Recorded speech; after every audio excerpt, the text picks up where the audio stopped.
Real Study with your hosts, Mr. Snidbits, Welcome back to Real Study. Black Girl Marvel, But I didn't know what I was getting myself into. Mr. Marvelite, not knowing anything about the film.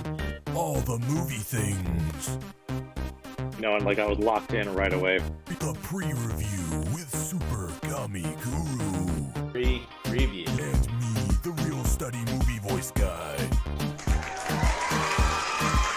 Let's go to the poster wall. Our special guest this week, Janine Dabine.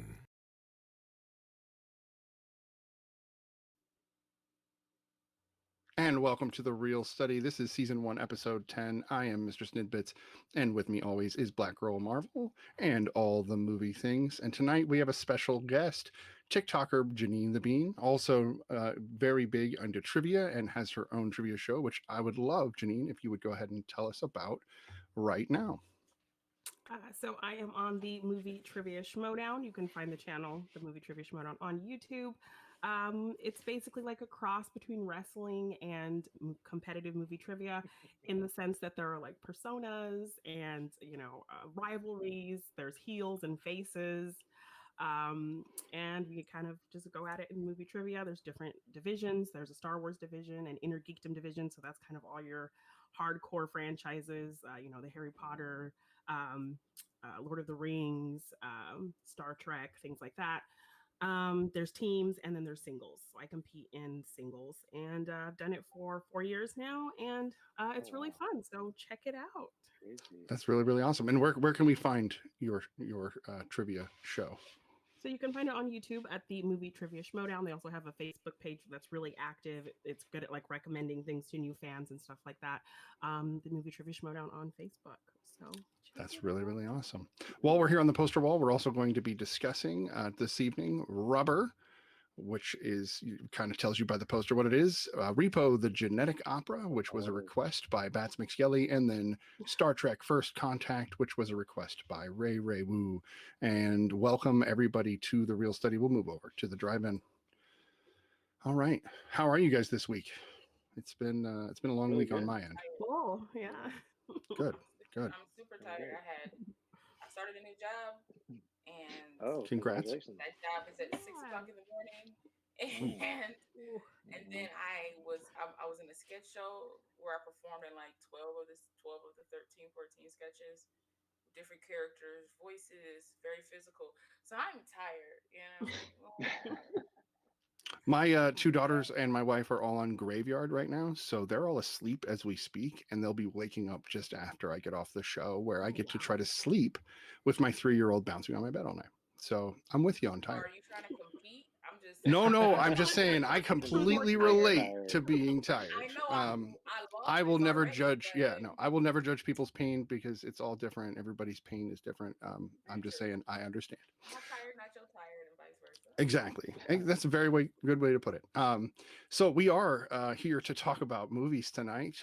So if we can, let's move right into the first movie of the night, which is Rubber, 2010 film, Canadian film, which I think it was shot probably near Quebec.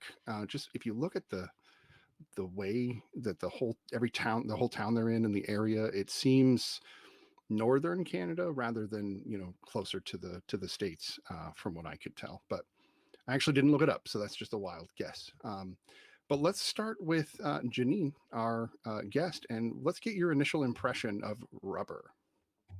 Well, in concept alone, it felt very much on the level of like a Birdemic or like a Thanksgiving, Yeah. like Mhm. this college student film vibe. But Yes, it's- totally. right? But it's done with so much more nuance and a lot of creativity. It doesn't take itself seriously, but there's effort there. So definitely a lot of feelings going into this movie. I think I had heard of it from Straw Hat Goofy. He had talked about it on his channel, and I had planned to kind of check it out, and then I just kind of forgot all about it. So I'm definitely glad I got the opportunity to kind of go back to something I wanted to do and check it out, because it was very, very interesting. It was very creative. I like that's a great take. How about all the movie things? What's your initial impression of Rubber, or was this your first or multiple This is viewings my for you? first viewing of Rubber, and I like heard about it, and then of course I saw Straw Hat's little take on it too, and a couple others, and yeah, like Janine mentioned, it did have this like film studio. Like I talked to Snitty earlier. It felt like they was like shot this in like a weekend, like in like the middle of the desert somewhere, just like with a bunch of friends, and like all they had was a tire, and so they, they switched it out. But I was surprised by a lot of it, and I did have some other things with it where I wanted to like it more than I did. I'll just say that right now. So yeah, that's my initial take. I'll say I liked it more than maybe I should have. So we're kind of like the two sides of the same coin there. Yeah. Black Girl Marvel, what was your initial impression of Rubber? Okay, so Yeah, let it out. This film isn't for me. It's not for me. I love independent films. Can't wait to be in them. I'm not gonna know the stories and things, but can't wait. But I find myself being like, what's the point? And then Yeah. and then part of me was like, okay, step back, look at it a little bit differently. And I was like, I like the fact that it's very meta. Yeah.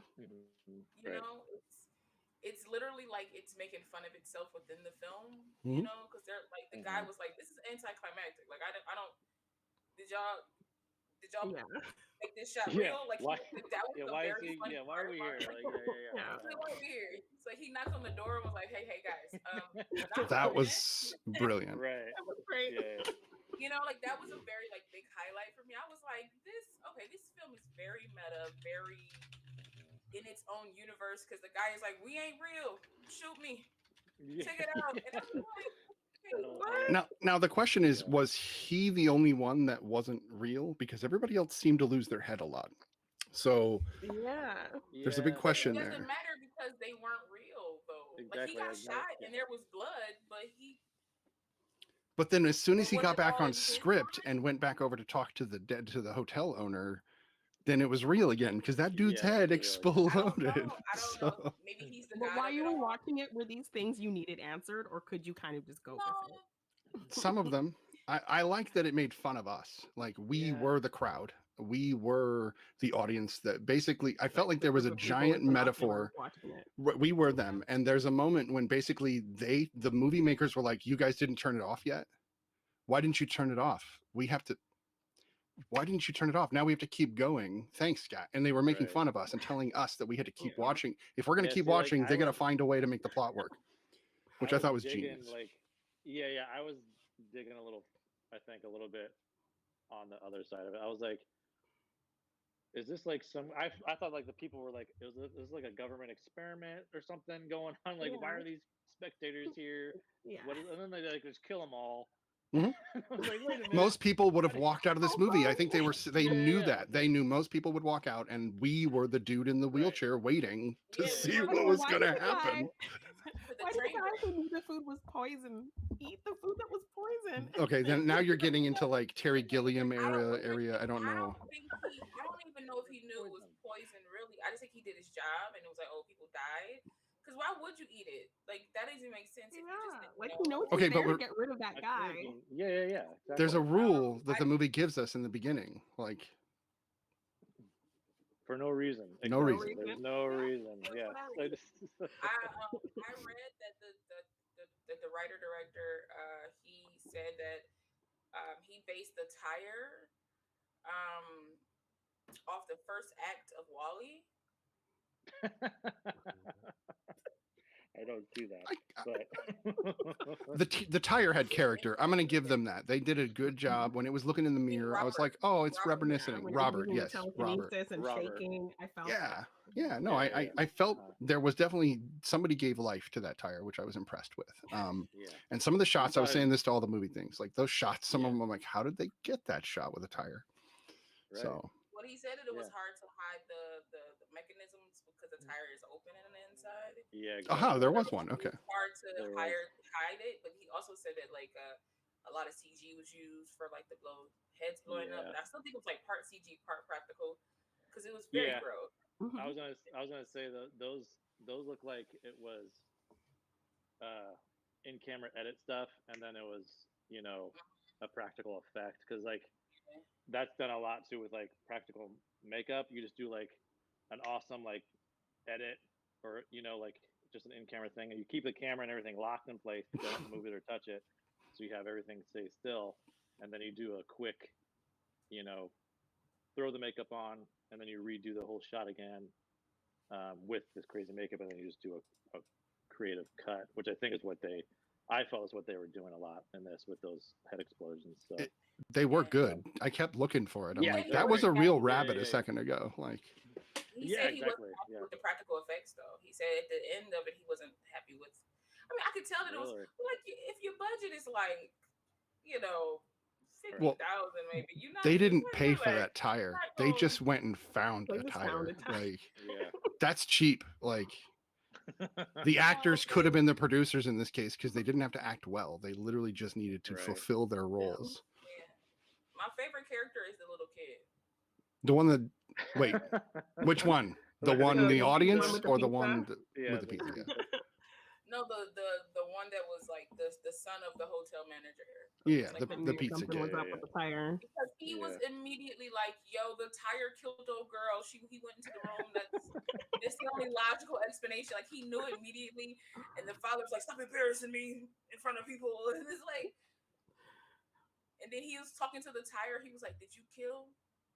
Yeah, he just had this chill conversation with the tire. You know what a Yeah. tire? Like it was What's your small, name? And then the tire walked away, and he just threw a can at him. Like, answer me, how? How? So, will you okay, answer me, now sir?" we might be able to That's how dig into funny. this.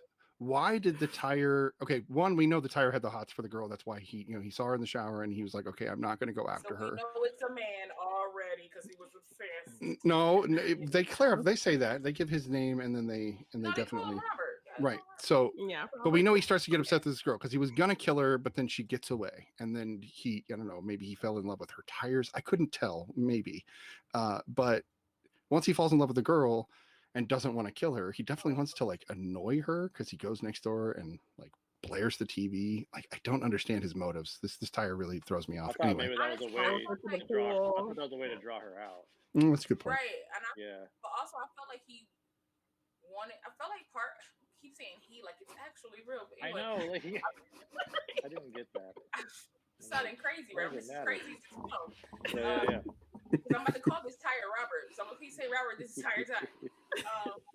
I felt like Robert. Part of me felt like Robert got obsessed with the girl, yes, but then I also felt like Robert wanted to know what it was like to be these people he keeps seeing, because what was the point of you? He did everything she did. He got in the bed. He got in the pool. He got in the shower. Like Yeah. I feel think he was trying to Robert kill was himself in trying the to- pool. Honestly, I would. Out of lack of purpose, yeah, maybe, perhaps. Like what? Well, he knew the script was Yeah, over. He's killing He's having himself. an existential crisis. But Yeah. the girl also said, like, don't tires float? Like, No, but it is Oh, inner right. tubes. Yeah. They're right. There has to be air inside for a tire to float. Otherwise, a big chunk of rubber and metal. so Like he was Big like, rubber. I'm about to die, I guess. Maybe he just tried to, like, kill himself.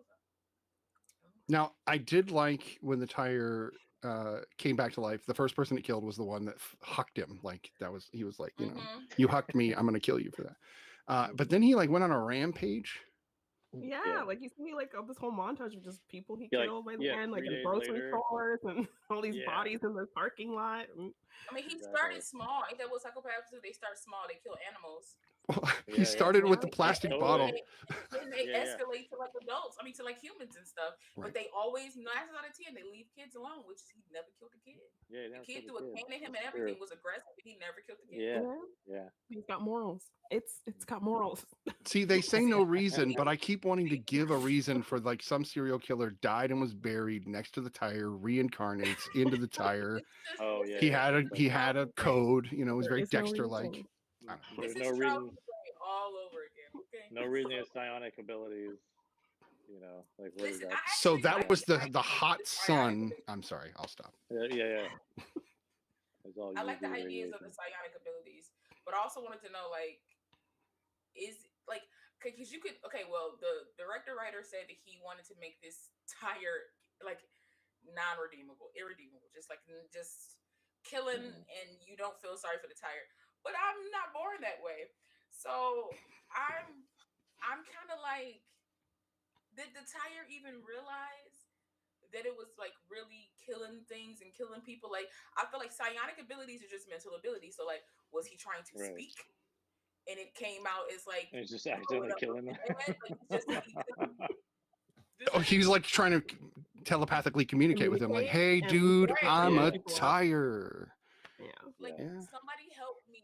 Like, I was cursed by a witch with a raven or something. I don't know. Okay. And Yeah. just blew up the heads of people. Like, maybe he was But trying then to talk. he's also I able would- to like transfer forms as well, because by the end he's Oh, now yeah. icicle. So Turns Which I got a fallen Bicycle. feel from that. I was like, oh, he's gonna start Yeah. like I moving feel from like he died. I feel like he died and just got reincarnated. Like, you really can't kill him or something. Yeah, you transcended into the. But then he Yeah, also yeah. gained a new power once he became the tricycle. He was able to resurrect other tires and Right. give them Yeah. spirit, Yeah. which He I thought had a was really, whole really army interesting. of tires, Headed to probably. I want to. Hollywood. Okay, I want to see Yeah, the they're going, yeah, sequel. why are they going to Hollywood? Like, what is that about? There's got to be a because they're gonna. That was another metaphor The for the film, movie. the Like, film is meta. The film is Right. it knows it's in on its own jokes, so it's about to go kill the people in Hollywood that Right. decided to make This it is work. this is Deadpool kills the Marvel universe in a lot of ways. Like, it really is. Okay, so I mentioned this to all the movie things, but really, I want to before I mention this, there needs to be a sequel. It has to be called Rubbers. So, so that is said, Like, I'll be let, like I'll let James tradition. Cameron. Yeah. Listen, we can make this people, man. so this movie in itself reminded me of the song by the Blues Travelers called "The Hook," where they're literally singing a song about how to sing a song. Do you guys know that song? I know Brian said he knows that song. Do you guys know the I Blues don't know Traveler the song? but I get what you're saying. Yeah. So the name of the From song is "The 90s. Hook," and literally the hook is talking about what a hook does in a song, and it's great. So this movie is in that way, saying this is how a movie works, because you were able to look at the tire when it was in the mirror and feel for it, and you like, oh, it's watching NASCAR. Oh, it feels for its other buddies. Like you feel that sense, Yeah, and they were able to play off those tropes. Slaves. They were. Slaves to NASCAR. They really were, because he had just got done I don't- watching that tire burning factory, and I Yeah. think that's what triggered him for the rampage. Look at him. Yeah, Yeah, that's when he went on the been watching that, rampage. and then he went on that rampage, right? Right, and then he had to go watch the people caged. His people were caged in on these cars and being burned, burning rubber even. And that's probably why he started killing humans, because like the disrespect. It's just real. Very disrespectful. Well, we throw all the tires on the side of the road too. That's where he found all these. They're all like zombie tires. Also, they're like Yeah, I was pretty surprised by how many damn tires was on the side of the road. Like, that big tire scares me. I'll tell you. That big giant That Yeah. tire went back and killed the people that left him there. Like, that would have been a great opener, though. If that tire went back and killed the like, if we saw how he got left there and then he went and found the people. Oh yeah. Didn't we get to see for a moment him flash back to when he was on a car though? Wasn't there a moment where it was like showing the side of like a wood paneled Chrysler for just a second? I swear I saw that. And it was like him remembering what it was like to be on the open road. You probably did, but I blinked a lot during this film. I was getting so into it. I was like, every one of these, everything means something, even though it's no reason. Right. No reason.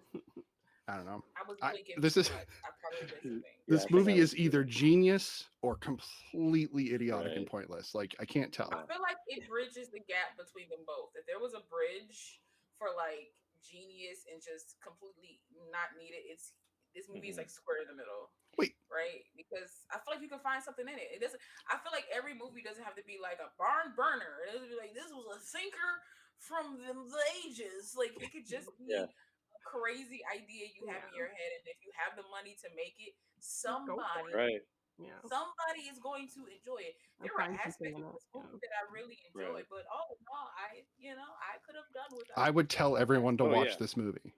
I would just say, you have to watch this movie, even if I don't know what you're going to think of it, but you have to watch it. There's some great chat going on in here. Apparently there's a sequel, according to Biggie, that will be coming out. I don't know what it's called, but I'm really hoping it was what I said. And then Ray says this is a character study on being a tire, and it totally is. It would be great to see it done with like a kazoo or something else as well. Like, it could any inanimate. Well, Is the tire Listen, I inanimate? already give reverence to things I probably shouldn't have. Like me and my Echo have a great relationship, just in case there's an uprising.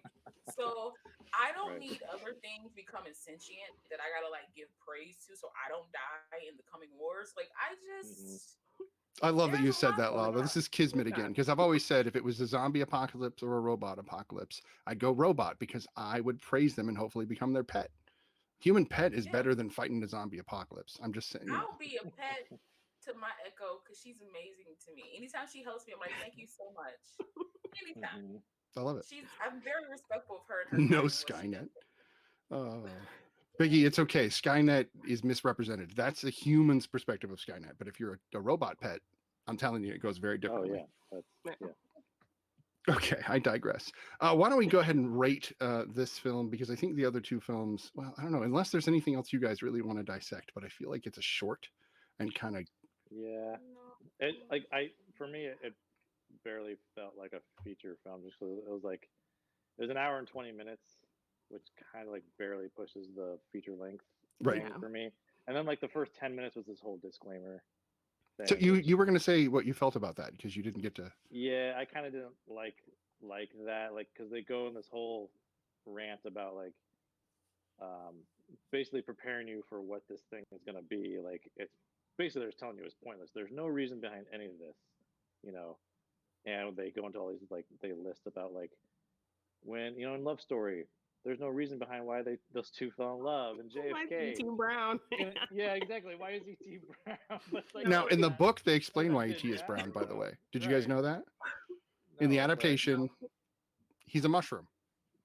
yeah. Oh, well, that makes sense. But and then like JFK, like President Kennedy just suddenly dies for no reason. He's killed I'm by a like, stranger. Some yeah, stranger. yeah, some stranger. It's not that And I'm simple. like, that's not really the same. All those examples, but I get you. But to me, that felt like they're not like if you ever have to give a disclaimer for your work, it's like, I wasn't really, in my best headspace when I like drew this thing or like I did this piece of work, or you're basically like already setting it up for like kind of Not having failure to in a way. explain anything. Yeah, like you shouldn't have to like do that. I felt like it was It's a form of spoiler. in a way, but also I felt like it's not trust, like, putting a lot of trust in your audience in a way. No, It was and I kind of don't like think just they let did. the audience figure it They out. mock us through the whole film, though. So I don't know if they do trust us. Like that No. almost seemed like Right, part of the but point. I It's very much understand like I understand aliens mocking. telling humans they're stupid. Yeah, for me, there's a difference between like not trusting your audience and like parody or Spoofing or mocking them. something Yeah, that way. it's spoof. So I mean, they did I kill felt like us that in could have the end. totally been without it. They Right. completely wiped us off the planet. Like we were the final guy, and we're like, we didn't get that close to the film, and they killed us anyway. Yeah, but Yeah. then you see at the end that the guy wasn't talking to anybody. So Yeah. my question is he the only one that's real? Like, Yeah, that's what I was saying at the beginning. Yeah, Like, he was the like he it's was a very kind of the it's weird a thinker. It's off one. very did the tops keep spinning or did it fall over type of mhm. Yeah, I wouldn't give this film that much respect to compare it to Inception, but Oh, I'm not It's the comparing C it. movie. No, I know what Just a you're little saying. tidbit. Yeah, I got Just you. a little grain of salt. Just a little. Right. Yeah. All right. Why don't we go ahead and rate It this was a film? movie that happened. That way we can say that we've officially rated it. For no reason. Janine, we're gonna let Yeah. you do it first. But here's how we do it. And this week, I don't know. This wasn't so bad. I might have watched this when I was a kid. We have two ratings. One is what you think of it now, and then one, if it's appropriate for the film, or you may have watched this when you were 12, what your kid self would have thought. We give two ratings. So Okay. So now I'd probably give it a 4 out of 10 or out of 5? Out of 10. Bravo. Okay. I appreciated the 4 out of 20. creativity behind Yeah. things. The whole kind of audience watching, like, and we're the audience, and so that kind of meta-ness about it. There were some things that made me laugh. The whole the girl kind of reading what he wrote to kind of lure the tire. That was kind of funny to me. But yeah, like you said, it felt a little deceptive, kind of just setting it up like this movie is nonsense. So we're expecting you not to care, like Right. right from the start. So that was a little disappointing. So yeah, and it was weird. So yeah, I would go with a 4. The kid me probably would not even really give this thing a watch at all. So Fair enough. probably like a 1. Yeah. That's fair. Probably That's would fair. not pique my interest at that Nice. time. Lala, what do you have for us? Well, I'm just gonna say 12-year-old me wouldn't even give this a glance. I would have looked at the cover of this VHS and would have been like, no, thank you. This isn't for me. And I would have gone with my 12-year-old mind. Me now, I give this a solid 3.5 out of 10. I was Love it. not impressed by anything because there was nothing in this film that kept me. I wasn't linked to anybody. Usually I'm linked to like a character, whether it's a side character, whether it's I'm linked to the city I'm linked to something, you know. And I wasn't linked to anything. This movie just seemed like somebody was getting their aggression out towards humans. That's a good way to put it. And they were like, let's do it in the form of a tire. And I don't know. So yeah, No reason. solid 3.5. It's just not for me. I will never partake in this again. But I want to purchase this as gag gifts for people that I know. There you go. Yeah. I do. You have to sell it like a hard drama, though. Like you have to sell it that way. Oh my gosh! I'm like, Yeah. no, because everybody knows I'm the movie person. Yeah. So they're like, oh, if she say it's a go, it's a go, and I can't wait to. Oh, that'll be good. April You should get Fools. some reactions. Yeah, that's a good April Fool's joke. It's harmless. It's harmless. Yeah, all the really movie talk things. about how it really talk to people about how it speaks to like society and everything. I would love that. Yeah. If you like Hunger Games and how Hunger Games talked about propaganda and using humans, Yeah. you're going to love this. This is it. No. Yeah. It. All right. I think Janina, Lala, and I are on the same page. I'm giving this a 4. 12-year-old me probably wouldn't have watched this either. Yeah, I really appreciate like the effort that they like. It was well done. Like it's a well-made film. Like they had some talent behind it. You know, like the effects were great. It was shot really well. I did appreciate the progression of of Robert in the beginning of he's like, he's growing, Building up to it, yeah, exactly. First, he couldn't walk, Like, okay. or roll. I Yeah, guess. yeah. It's like, okay, yeah, he's kind of wobbly and like, yeah, like okay, he's. And the progression in killing started very low and just Yeah. Yeah. And then like, yeah, it's like You can tell he was a vindictive killer by the way he squished that plastic bottle, though. He did it real he was, methodical and he slow. was like into it. Yeah. You felt like he was like loving it. Yeah, he's like and the glass bottle, though, like really pissed him off. So he had to. Yeah. Anyway, he's like, okay. he had to take I it down got some this other way. out of nowhere, this ability. I think when he gets pissed, he gets an ability. Are you noticing that? Maybe that's what it is. Yeah. Yeah. That's not a good thing, though. Anyway. No. Yeah. I'll never look at tires the same. But it's okay. Yeah. You'll just be driving down the freeway. Be nice to your tires, people. Be nice to your tires. Never know. It might be an uprising of psionic energy just might infuse into the tires. It's gonna happen when somebody kicks the wrong Chevy tire. I'm telling you, they're gonna be like, kick the tires have a whole new meaning now. And there goes your leg. Yeah. Right. It's gonna grow a mouth eventually. Right. Anyway, so I am gonna be the naysayer, and I'm gonna rate this movie fairly high. I think this deserves more credit than it's getting. I think it's gonna be a 6. It'll be a 6, which puts it for me in the watchable category. Okay. I would watch this again. Yeah. Well, naysayer puts it like, if anything, if this was a, not that I go by this, but Rotten Tomatoes would make it fresh or whatever. So 7 would. I don't think it can quite be a 7. A sequel.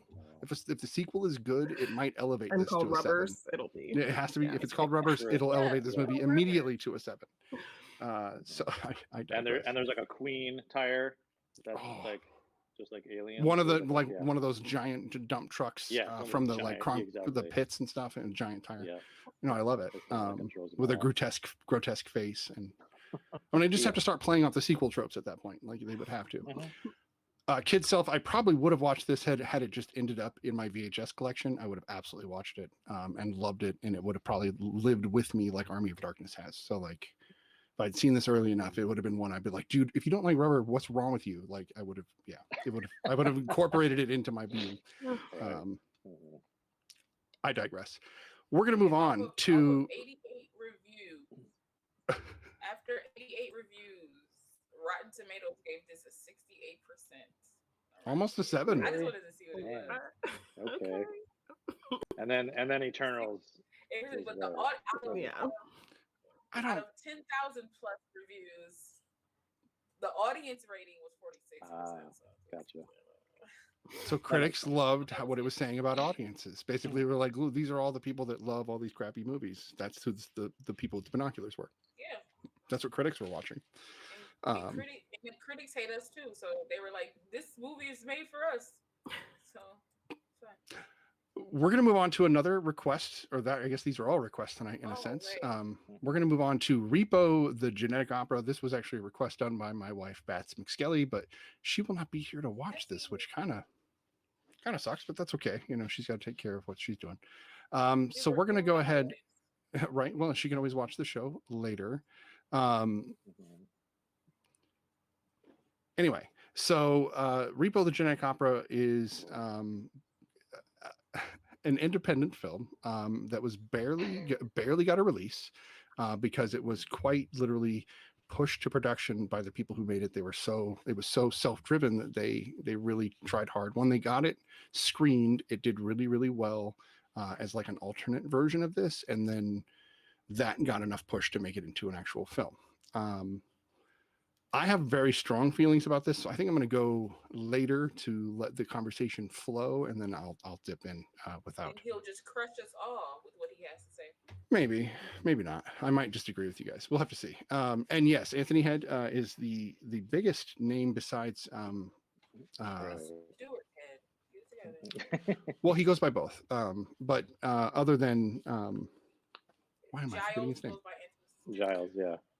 Which I thought was funny because I kept thinking of the Buffy musical episode every time I saw him singing. Well, I actually looked at something and they said that's why they hired him, because they saw that musical episode and they liked him. Yeah. Well, he sings throughout most of the series. Whenever they see him with a guitar, he sings, and it's because Anthony does. He has his own career, so he's a small musician, but he's great. Same. And I'm with you. He's my watcher too. I'm a big.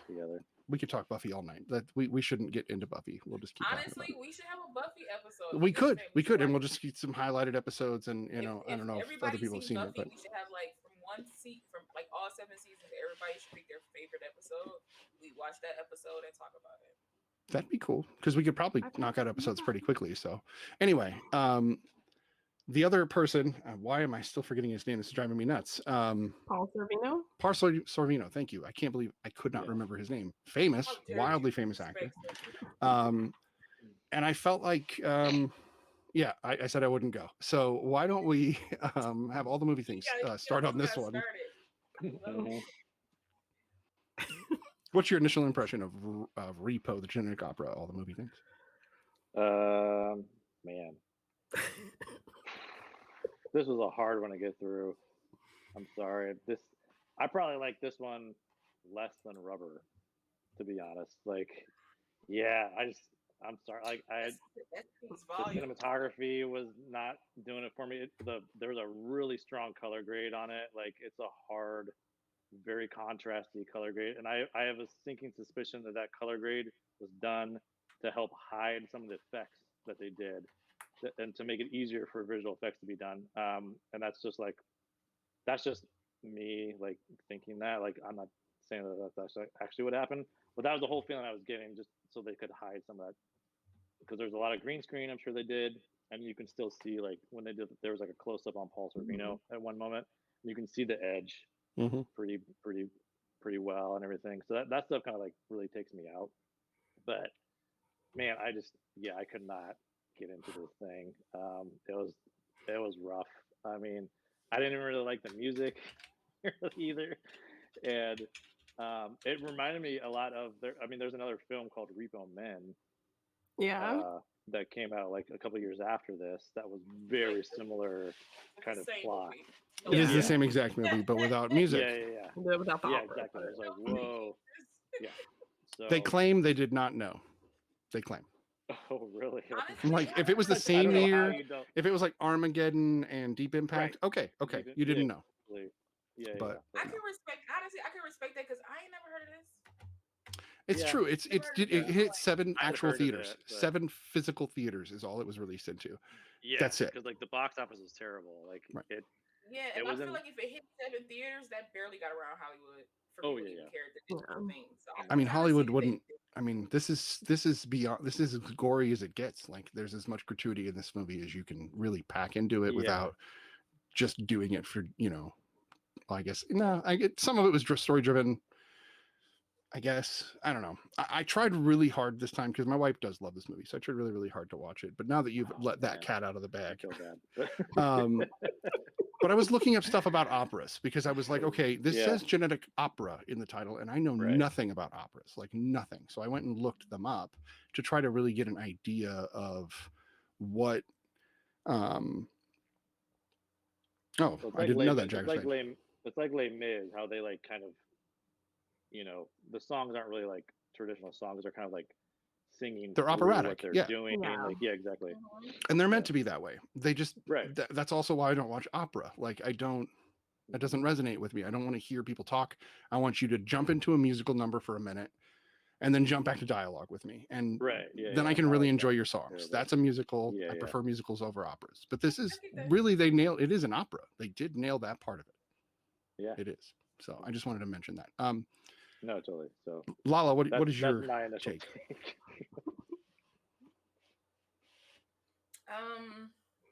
Okay, so I love musicals, and so I'm like, okay, it's operatic. Okay, it's gonna be some music. This gave me Cinderella feels with the music. Like it was it was off, and I mean like the Camila Cabello Cinderella. I don't mean like them classic Cinderellas. Oh yeah. Because it was like everybody had a different way of singing. Like Paul Sorvino is an opera singer. Anthony Stewart Head is more of like an acoustic, like Rock, Right.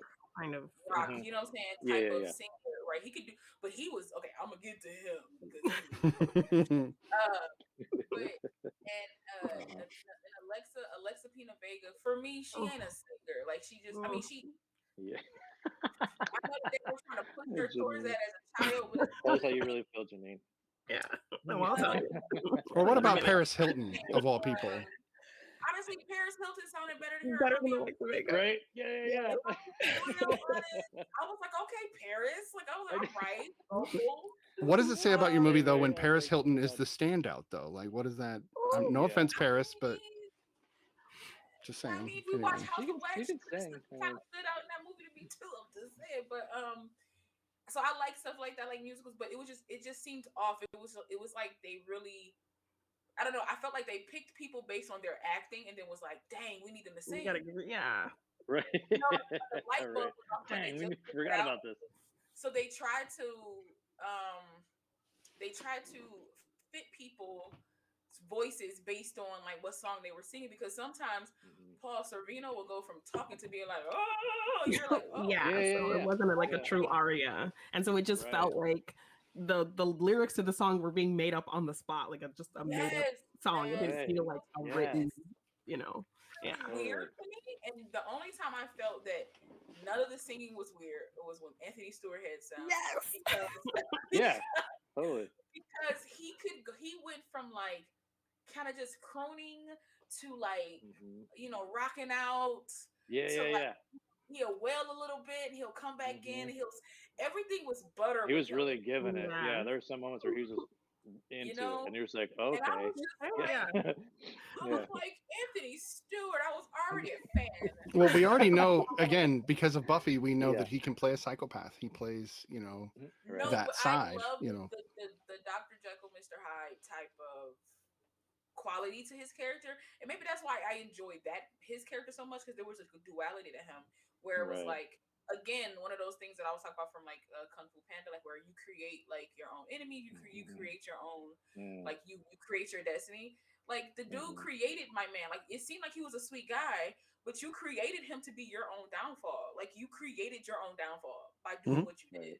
Yeah. So you know, it was. I mean, I took it for what it was. I like the makeup. I like it when it's thick and heavy and weird and emo gothy type looks and stuff like that. I enjoyed that.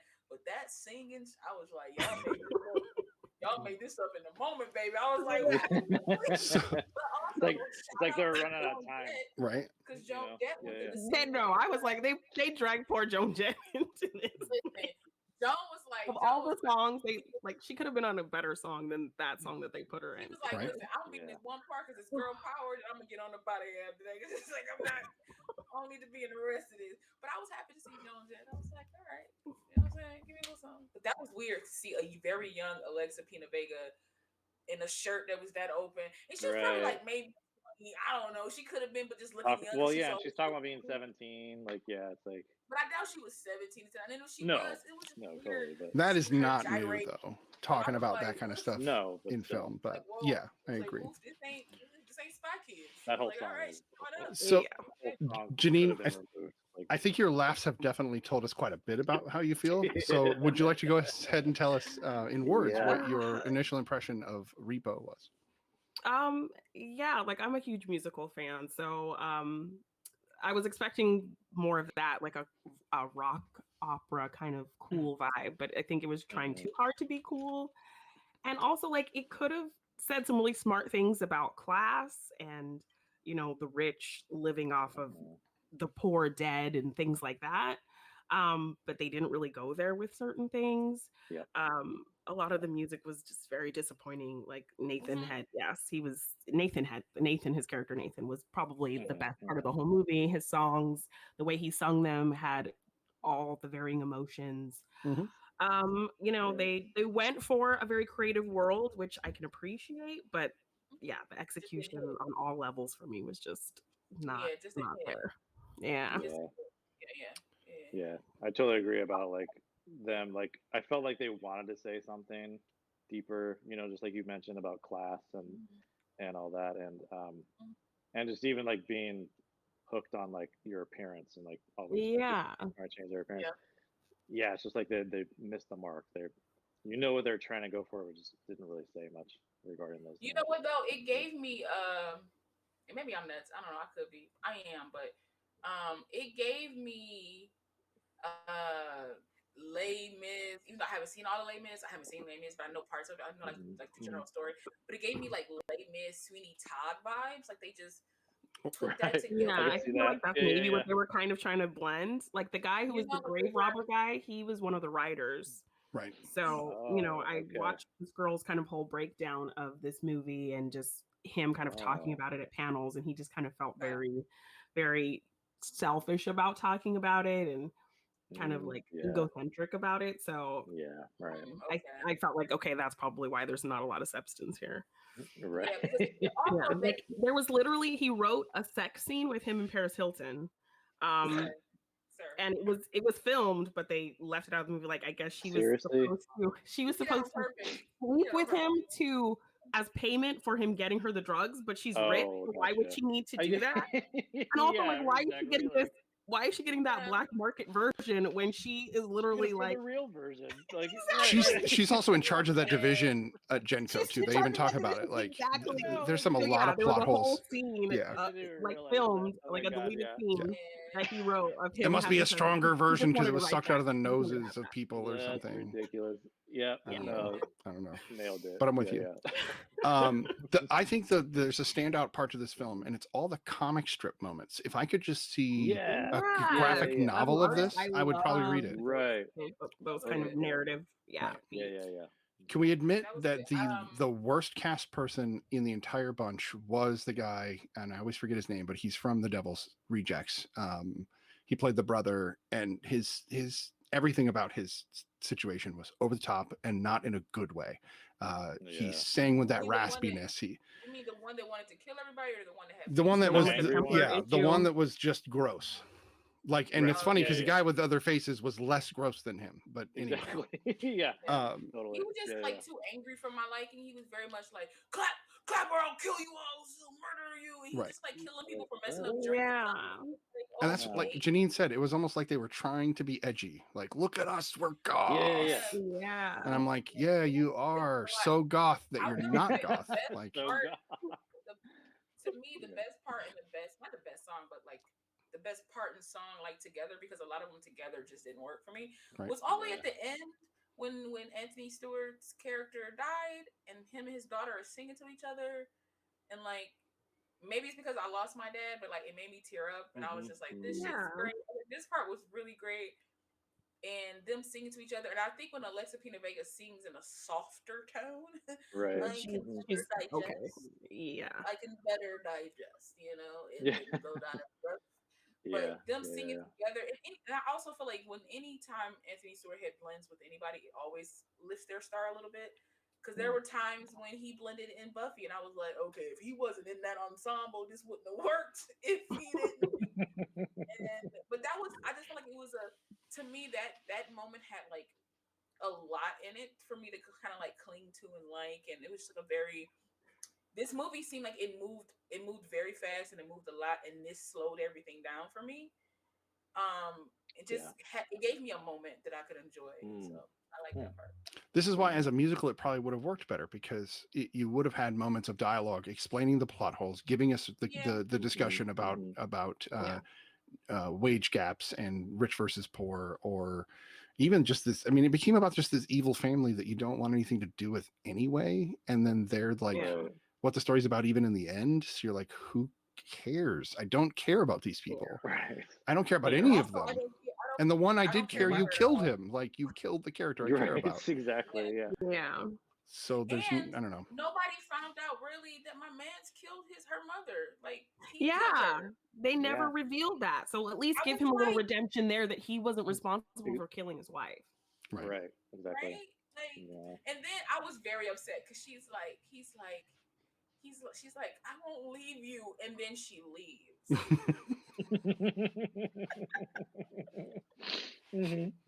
Huh?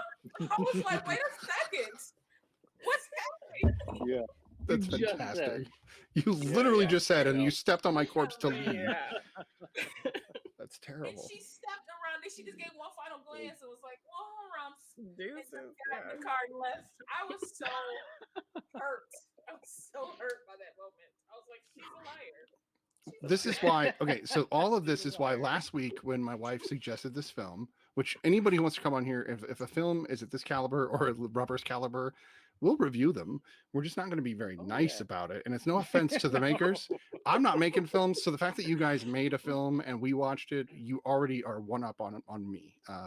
I've never made a movie. So you guys get the due credit for that. Like I've said in the past, we as critics should respect all things, even if it's crap. It's better crap than I'm making. So so I respect that.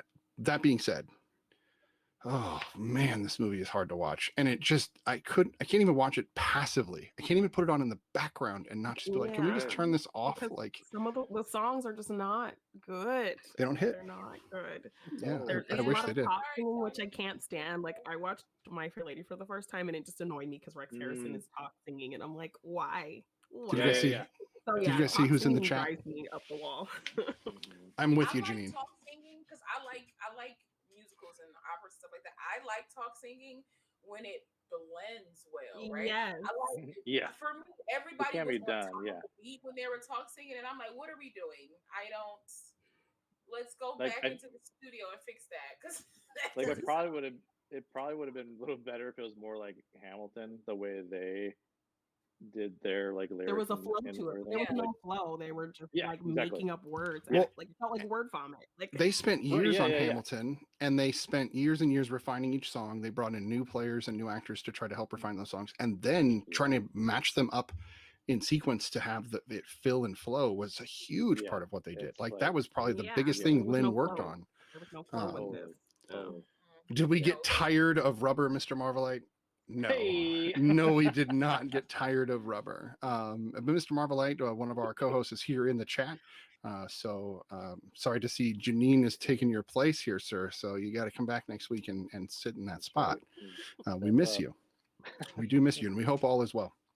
Yes, we do. No, But I liked Rubber. They all didn't like Rubber, but hey, you can always rewind. I mean, I could do We without all it. got tired. It was a good first time watch for something that I'll never watch again. I'll just say that. It's a good way to put it. Just get Tony Right. a recap. You know, I love to explore new films. I love to watch new things, Hmm. and it was good to watch a new film to see what it was about. But it'll Right. never cross these eyes Yeah, again. I checked that Okay. box. Yes. Yep. Oh, so you guys And I will pulled it treat up Rubber nicely, like that and I that burned 100 it on the side movies, of the road. the 100 movies scratch off. Once you've scratched it, There you go. Yeah, yeah. Yeah. It's Rubber's done. been scratched off. All right, It's revealed. It's finished. I like it. So back to Repo. We just definitely want to say hi to what did he say? He said, There's "Feel so now many that tire it puns though. I like love the Hey, tire there you go. puns. It was a good Now it was year. a good year. Oh, Now we're getting the no. tire puns. Here we go. Yes. I gotta banish a lot of people today because this is Wow. And what's great is I actually expanded the chat, so it actually shows up in the. You can actually see the chat really well when watching the show now. So Oh, sweet. if you watch it, you can see it. So that should encourage you guys to chat more. You're part of this show, right down there, right? Yeah, it wouldn't be no show if Past- you guys really didn't talk Right, to me. past Brian, right down there. Agreed, Lala, and so thank you. Oh, where are you pointing? This way. Oh yeah. There, right. I'm switched. It's the I'm opposite way, reversed. right? This, It's the I'm opposite reversed way, on this right? camera. I know it so throws me off. It's the and other then side. it's flipped the other way. Yeah, no, it's. That's funny. Oh yeah, it's totally yeah. My pictures are backwards. Are they really? Yeah. Interesting. On this camera it's correct, but on Twitch it's wrong. On Twitch It's flipped. I'll have to Yeah. invert you next time. I don't know how that happened. Yeah. From my perspective, I It's see always your been like that for pictures. me. They're orange and black, and there's you, and then Right, that's all you need. Yeah. Yeah. I'll invert it next time because it's important. Because if you look at Janine, that's written properly. Like, Yeah, hers is yeah. When I look at it, it's backwards to me. Oh, funny. but on Twitch, it's proper. I think. At least it looks. Yeah, so like Anyway. in the video ninja, it's the same Yeah. as it is on Twitch for me. Me too. When I look at Janine's, yeah. Anyway, Beside the point. Repo sucked. No, I'm Yes, that's exactly what we were trying to get at. We were trying to avoid saying it by just talking about other things. Right. You can tell we love a film when we sidetrack off to Nowheresville. So, Oh yeah. why don't we get a rating going for this film? I'm just gonna jump in. I'm gonna take this one first. If you're on the fence about Still watching on Rubber, the Tire real study spared you the effort. Oh, guy. I'm happy you're not here today. He would have been just kept throwing them. It's You fine. been here Okay. all day just Oh, popping man. off. So I love I it. would never have watched this as a kid. It would have been too much for me. I wasn't even a huge Rocky Horror fan until I got into my teen years. So at 12, I would have never touched this. Yeah. When I was forced to watch this, I didn't like it. And on this viewing, because I tried to give it a fair chance, I was forced to watch it. I was. Not really, but in that way that you're like, okay, Yeah, I'll watch right. it, It's like- and I did. So on this viewing, I tried really hard to just let it flow, and there is no flow, so it couldn't flow. And yeah, this is a solid 2. Like, it's a 2 out of 10. I will never watch this movie again. Yeah, that's harsh. Harsh but true. Lala, why don't you go ahead and tell us your review of Repo, the Genetic Opera? 12-year-old me would have watched this because she was obsessed with like musicals and music things. Mm-hmm. She would have thought she understood what was going on. And she would have been like, it's a father and daughter music. So she probably would have given this like a like a 7, maybe an 8 or something like that, because she wouldn't know any better, right? Yeah. So we forgive our 12-year-old selves. Adult me, with all the judgment I have in my head about films and musicals, I'll never watch this again. And if I do, I'll see if I can find somebody who edited all of Anthony Stewart head scenes. Yes. Super cut. Yeah. Super cut. What's that new? Not new necessarily, but you can go on and talk to celebrities now. You should just get him to just Cameo. Cameo, yeah, just get Anthony Head on Cameo and be like, hey, dude, can you just recite those parts and I'll just record it so I can never watch that again. This is my version of Repo. Yeah. Older me, like me now, I will give this. I will be nice and give this a 0.5 above Rubber. Because if I'm being honest, because it's music and people flourishing and singing, I had to give it a 0.5 above, Rubber. The sentient tire. Anthony, because Anthony Stewart had, he's the 0.5 in this for me. Right. So yeah, I'll give this a 4 because I'll never partake in this again unless I get a husband that's very much like your wife that makes me watch it because they love it. So Right. Let's just go around the horn, Janine. Yeah, I think 12-year-old me would have pretended to watch it or just watched it and pretended to like it because I was, at that age, I was trying to be like that cool skater punk kid. Yeah, it's like, yeah. So I probably would have watched it and just pretended I liked it more than I did. Me now, 3.5. Yeah. Because of Anthony Head. That's it. Right. I respect it. Only I redeeming respect thing in this movie. All right. Other than that, yeah, I would not revisit this movie. Fair enough. All the movie thing. Right. Yeah, man, we gotta. It's a unanimous. This is 3.5 for me. Yeah, I'll watch Rubber again before I watch this. It's just so tough. Like this, like I said, the color grade really just like was bugging me throughout the whole thing. I was just like, man, you guys really just like blew up those highlights a lot, and like they're trying to hide something, just because like they probably got the effects for cheap as much as they could, and so they got to hide that. But that kind of stuff really just takes it out for me. That and the music, and like 12-year-old me probably wouldn't have been into this. I like Snitty, like I'm like you, like I didn't get into like Rocky Horror until like teenage years, so this would have totally passed by me and everything. So I probably wouldn't have watched this one. Yeah. But I'm glad I watched it. I was always curious about this. Again, yeah. Yep. Yeah. So you can grab that dime and mark it off that Advent thing. That's right. So there's a lot of puns still floating through the chat river, if you will. Where are they getting them from? Oh, wow. I don't know. I'm wondering if they're Googling them now. Like, what are great tired puns? I don't know. Not really. I think you guys are smarter than that. So we actually have our pre-review that we're going to go with here. Sean has done a pre-review. He said it's a really light week. Like he said, he couldn't find any major releases in theaters, which I thought was interesting. But he still has some fun stuff to list off. So you guys have fun with that. We'll be back in 3 or so minutes. How's it going, Real Study viewers? I'm Sean, and I'm back with this week's pre-review. The month of December will bring us a ton of great movies. We're going to get Spider-Man. We're going to get The Matrix. We're going to get Sing 2. But the thing is, none of those are happening this week. This is the first week I've had, I remember, where we have 0 nationwide releases for theaters. So, instead, we get a Netflix special. First off this week, Netflix brings us The Power of the Dog, starring Benedict Cumberbatch, Kirsten Dunst, and Jesse Plemons.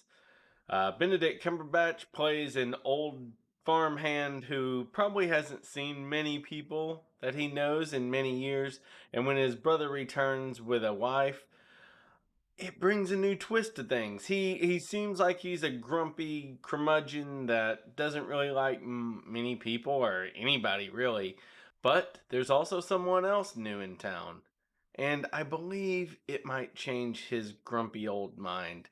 This looks like a fun Western, and I know Mr. Snidbits will love that, so I hope we can check it out. Netflix also brings us Mixtape this week.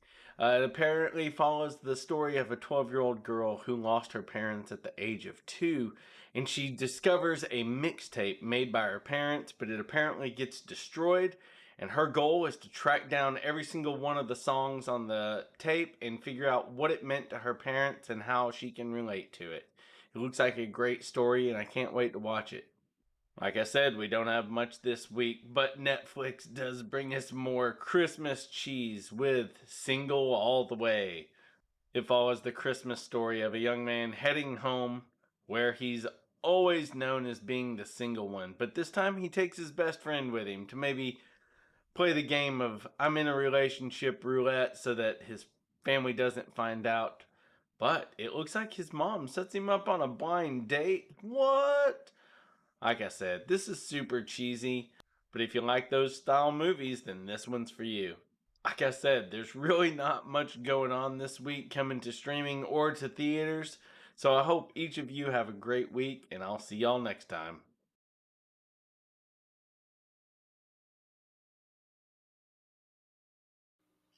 And we're back from the pre-review. That was Sean with all of the movies coming to theaters. Well, not theaters this week, but streaming. And he does a great job with that. Thank you, Joker, for all the compliments. Sean does an amazing job, and we love all the hard work. We also need to do a shout out to Cell Phone Wallet and Keys. That's his name on TikTok, on here, as well as YouTube. And he is our movie voiceover guy. He does a lot of fun voiceovers for us. Do I have any? No. Why are they all missing? Well, I'll have to get those fixed. I had them. Beside the point. We're going to move on to one more movie. And that movie. What I did? Yeah. I It do. was very light. It was I a do. light spazzing, but I thought it was hilarious. I'm sorry that made me laugh. It's like and then you caught yourself in the middle. You were like, "Why isn't it up there? Oh no, like it should be." You know what? I digress. And you just- I do that. I do that. I it's a show with friends. We're just hanging out. Yeah, we are. We're not trying to take it too seriously. Okay, we want to take it more seriously. Okay, we're going to move on to the final movie of the night, which is, I think, going to inspire a longer discussion because we do have a fan in the chat who is so excited for us to talk about this. The requester is Rachel, right? Ray Wei Wu, if you want to look at her chat name. And we'll move over to the poster wall. It will be Star Trek First Contact, which is the second movie in the release of the second series of Star Trek. So there have been 13 Star Trek films, and it was the 8th, if you will. And altogether, right, altogether, but only the second in the series of the Next Generation. So if you're not a Trek fan, you might be a little lost. We'll catch you up as best we can. So that being said, why don't we have, see, who did I have? Let's see, I know Janine. And then why don't we have all the movie things? What was your initial impression of First Contact? And have you seen this one before? And please, everybody, when you tell me, let me know if you've seen this one before. Right. I have seen this one before, like a long time ago. So this came out like '96. So I'd seen this around that time. I was really into. I basically grew up on Star Trek: Next Generation. Like that was like my thing. Me and my dad really watched that a lot. And so so this is my second viewing of this, and I kind of already had a good like history with these characters, and like I knew about like the backstory, a little bit of Jean-Luc's connection with the Borg and everything. Yeah, and I think I like this one a little bit more than my previous viewing years ago. So yeah, I enjoyed it. It's good to revisit these characters again. So. That's awesome. Why don't we go around the horn the other way? Janine, what was your initial impression of this viewing, if you've seen it before, of First Contact? So I wasn't really familiar with a lot of Star Trek stuff. Obviously, I think I was more familiar with the J.J. Abrams ones, but I had never really watched the shows or any of the movies. I did actually delve into that inner geekdom division I talked about on my trivia show. So I did watch these to study for that. So that was the first time I had ever watched all of these movies. And I did enjoy it, but they all kind of blurred together for me after a certain point because, I had to watch them from a standpoint of studying them. So it was more just kind of watching for details and things like that. And so I wasn't really getting to enjoy it. So this was my first time watching it, just watching it to enjoy it.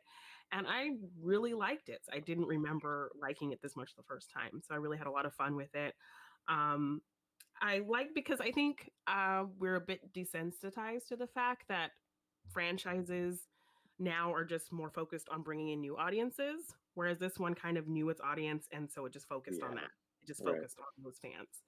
And so to watch it as somebody who was not like a hardcore Star Trek fan, I still really found myself getting into it. They gave me enough to go off of to really enjoy it. And because, Jonathan Frakes is directing it, it was somebody who knew the world really well, and you could feel that. I really, really liked that because it got me into, wanting to know more about the world and be interested in this as a franchise. So yeah, I really liked it. Well put. I like it. Lala. Yeah, yeah. Okay, I'm not a Trekkie.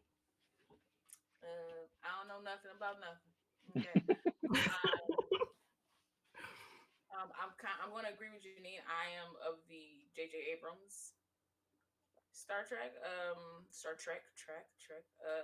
I know, but I know the world because I've seen this used to It's come on so late at night. deep in pop culture that Yeah. you know elements. Yeah. I know elements of it, Plus, I used to watch like random episodes, maybe when it came on at like 3 o'clock in the morning when I was supposed to be asleep before school. you know,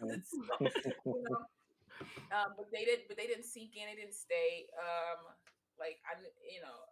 Patrick Stewart. Come on, we all know that's Picard. Like, so you know what I mean. So it was like I went in like, oh, I remember these faces. Can't tell you the names, but I know these faces. Overall, I enjoyed aspects of it, but it was very, and maybe because of the time it took place, it was very slow. It's very. I was very. The pacing and like not even the pacing, like the choreography, right? I enjoyed the moments where there were conversation more than I enjoyed the action. The action to me was trash. Like I just thought the action was trash. Because like especially it was already the finale. it was like already finale slow action within the Enterprise, and then it got slower when they were out in space. I was just like, I can't. And I'm not saying it has to be like Marvel level or even anything, but like a punch is a punch, and I felt like you could dodge these like the Matrix. It was terrible. The fights were terrible. But Alfred Woodard and Patrick Stewart together, that was just look. I was like, can we get more movies with them? Yeah. I would like to see them. Like, I felt like on the holodeck. Like, give me that movie. Yeah. With them in the 30s. I felt like Alfred Woodard was like us, like people who don't really know the movies that well. So she was kind of that's why I love Winston so much in the Ghostbusters, because he was us. He was the audience perspective kind of coming into this world. Perfect. So I love that Lily character kind of being that, like, what is going on? Where am I? Who are these people? What is happening? Tell them about the really Twinkie. And you needed a character like that when you're kind of just jumping into the story and jumping into this world for people who aren't that familiar. I felt like she was me a little bit. Like I would be annoyed. Like, bruh, can we kill them? Like, trust these people? Like, yeah. Plus Alfred Woodard to me is just an amazing actress. So like I believe everything she says. Like you would have really thought that they were in space looking at the world with how surprised and shocked and scared she was. Like, man, I know. When he opens up that like window, it's like, you know what I mean? Her jumping and scared. There's no glass. She made me feel like everything was real. Like, and to me, that was a great aspect of it. But again, them fight scenes wasn't for me. To me, it just kind of like was, on par with the show. Like, yeah. So I was it's Trek. I was totally on board. If you're watching Trek, it's not for punches, man. Or if you are, you're watching Kirk. Like, he's hanging onto that pipe and like he just swings and that's it. He just swings and grabs the little handle. Like, that's there. Like, and this was another thing. He thought his wife beat her on. You thought you were gonna get some John McClane kind of action. We're in the future, and this place is like highly technological. It's like it's a lot of technology around there, and we're still crawling through air vents. Oh yeah. We're still crawling up ladders, but we can beam in and out of the ship. I was lost. The Borg had control of all that, so they weren't able to do any of that. That's the thing. Yeah, they had to get So like, I have to say though, like, Patrick Stewart's swinging around and everything, but I was impressed with like how in shape Patrick Stewart was. Yes. Like, man, he was in his late 50s, early 60s when he did this, like something like that. I feel like he's looking strong. Actors like that always, people that's in franchises like that, I've always thought Patrick Stewart was a handsome gentleman. Yes. Then seeing this, I was like, well, hello, eyes, talk to me then.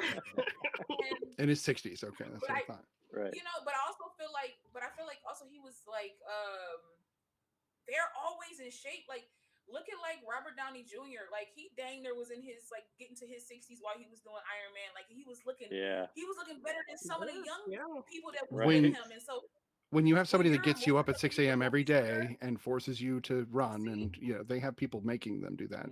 If I had somebody behind me with Money. this generation, like that past generation, were like movie stars. They were like heavy Right. movie stars, so they would be in shape and in that era. And you know, Patrick Stewart has always been a human being that I've always saw him old.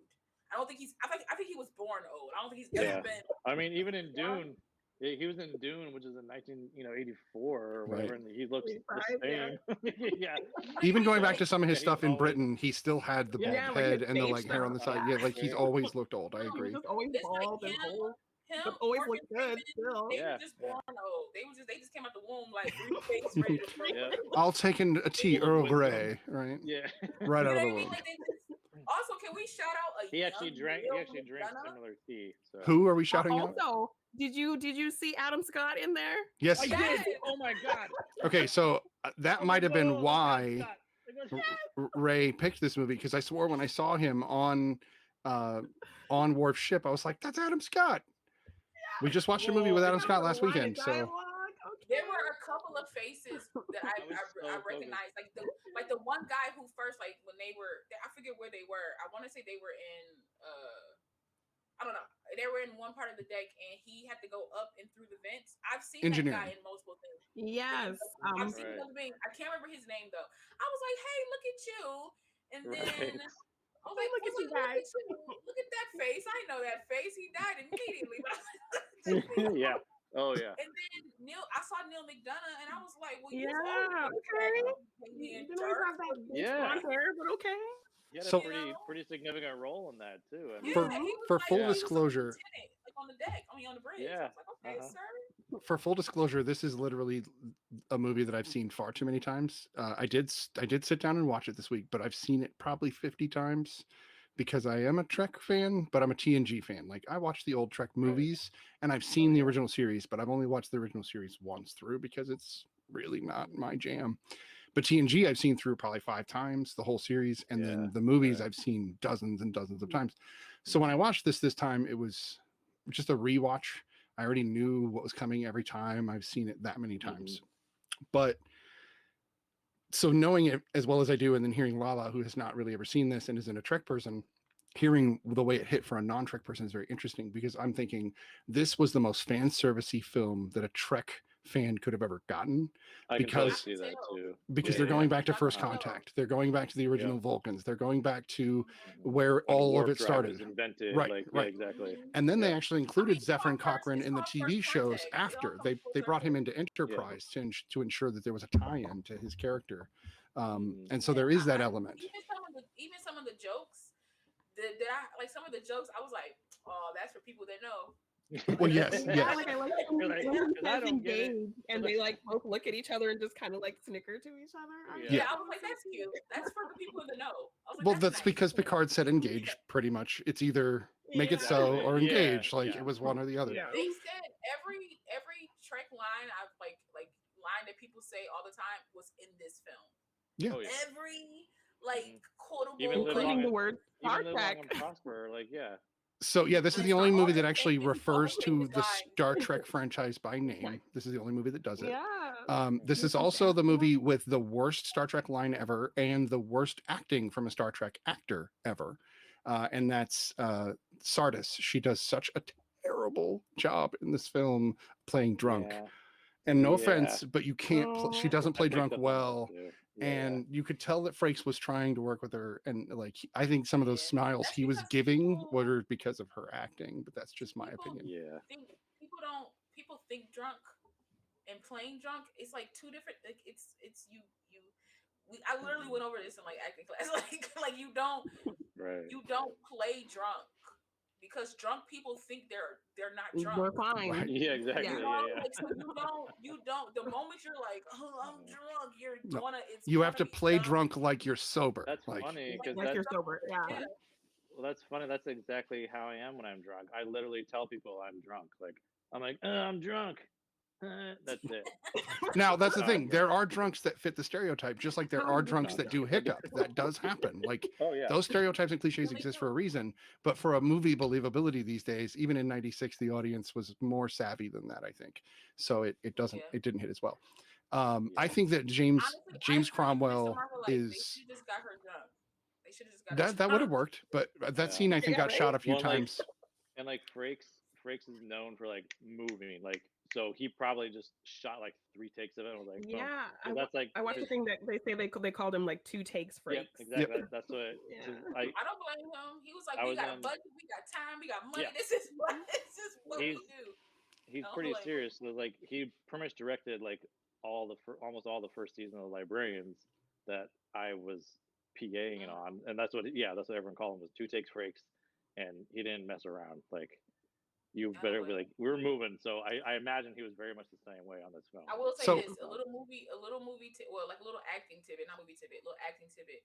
If you have to play drunk, I advise you to take a shot of a strong alcohol because what it will do, it won't make you drunk, but it will give you a warm feeling, and you'll be able to say your You can, like, lines use calmer, that. Like, Yeah. yeah. smoother, and you can use that as like a method way of playing drunk. Just I like that. Yeah. actor to actor.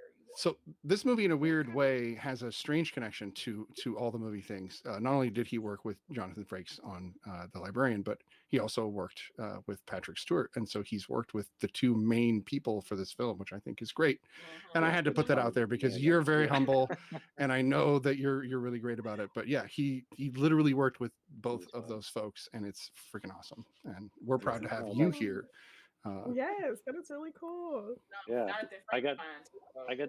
I got to pick up Jonathan Frakes from the airport and drove his I drove his car to the airport, and then he didn't want to drive his own car back to like the hotel or back to set. He wanted me to drive the rest of the whole way. So we just had a really great conversation. He was super cool. Yeah. Oh, Yep. nice. That is so Yeah. cool.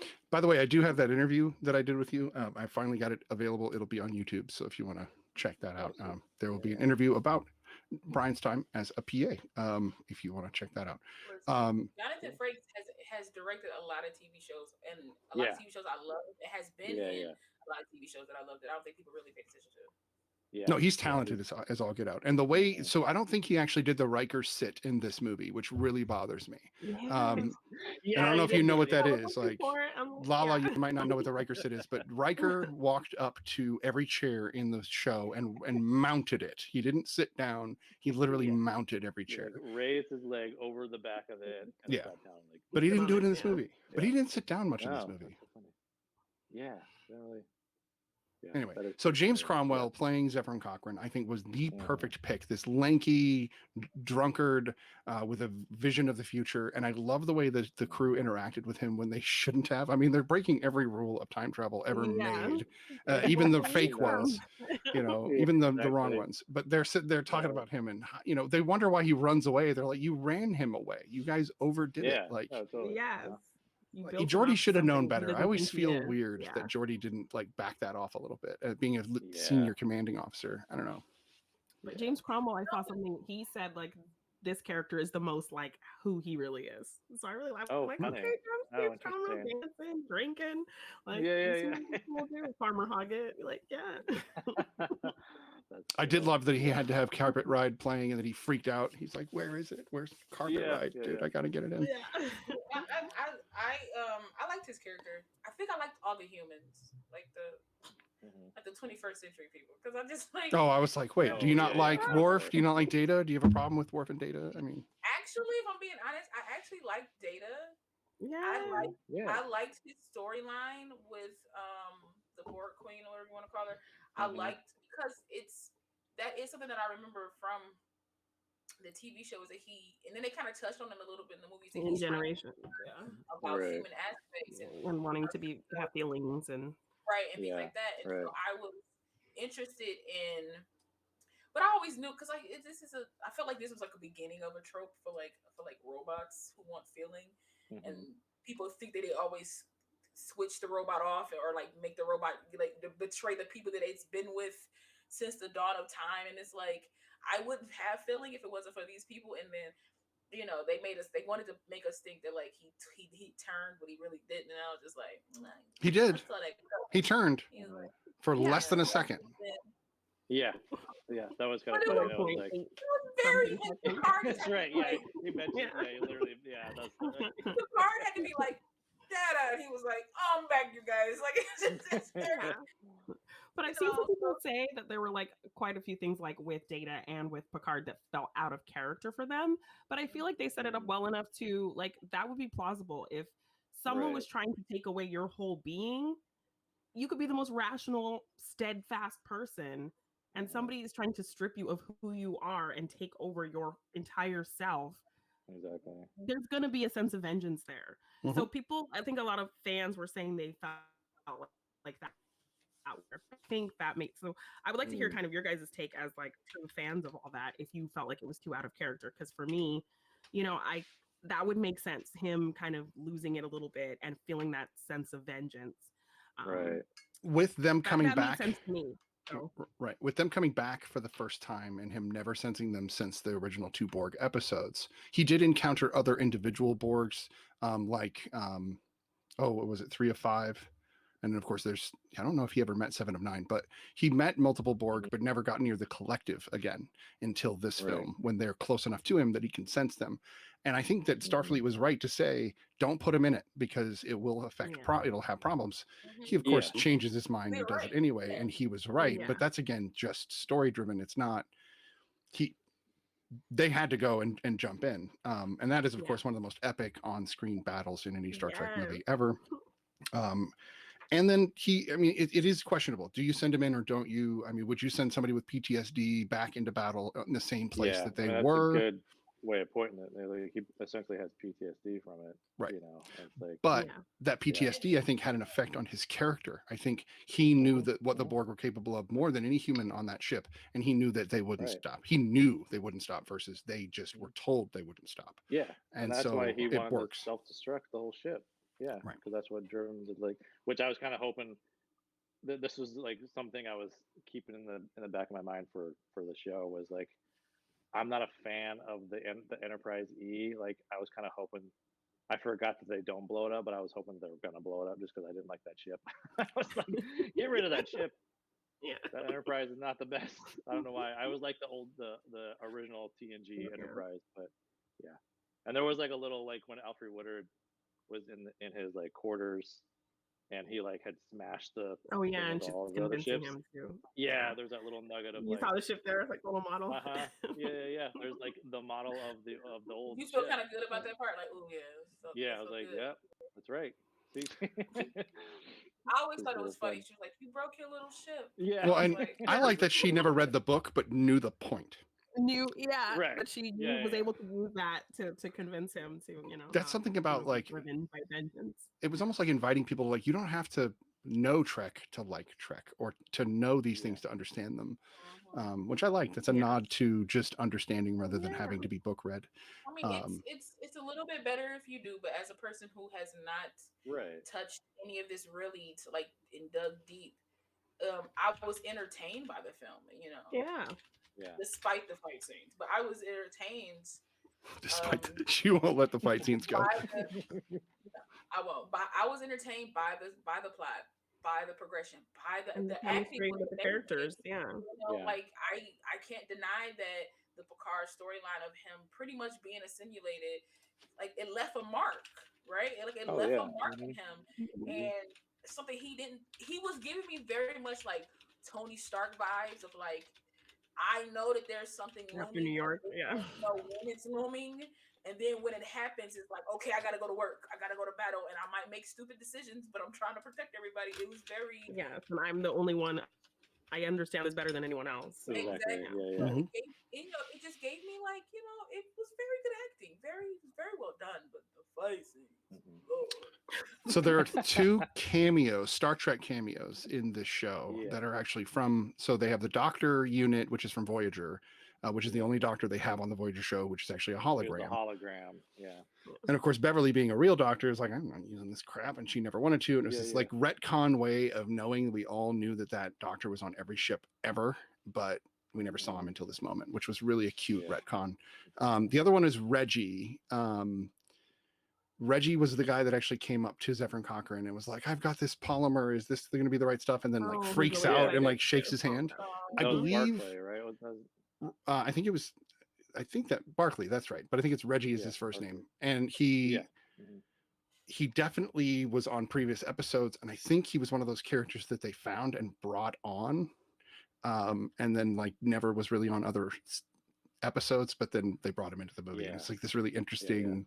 Like here he is, he's still part of the crew, kind of a thing. The Sam Rockwell character, if you will. And I used to watch him a lot on.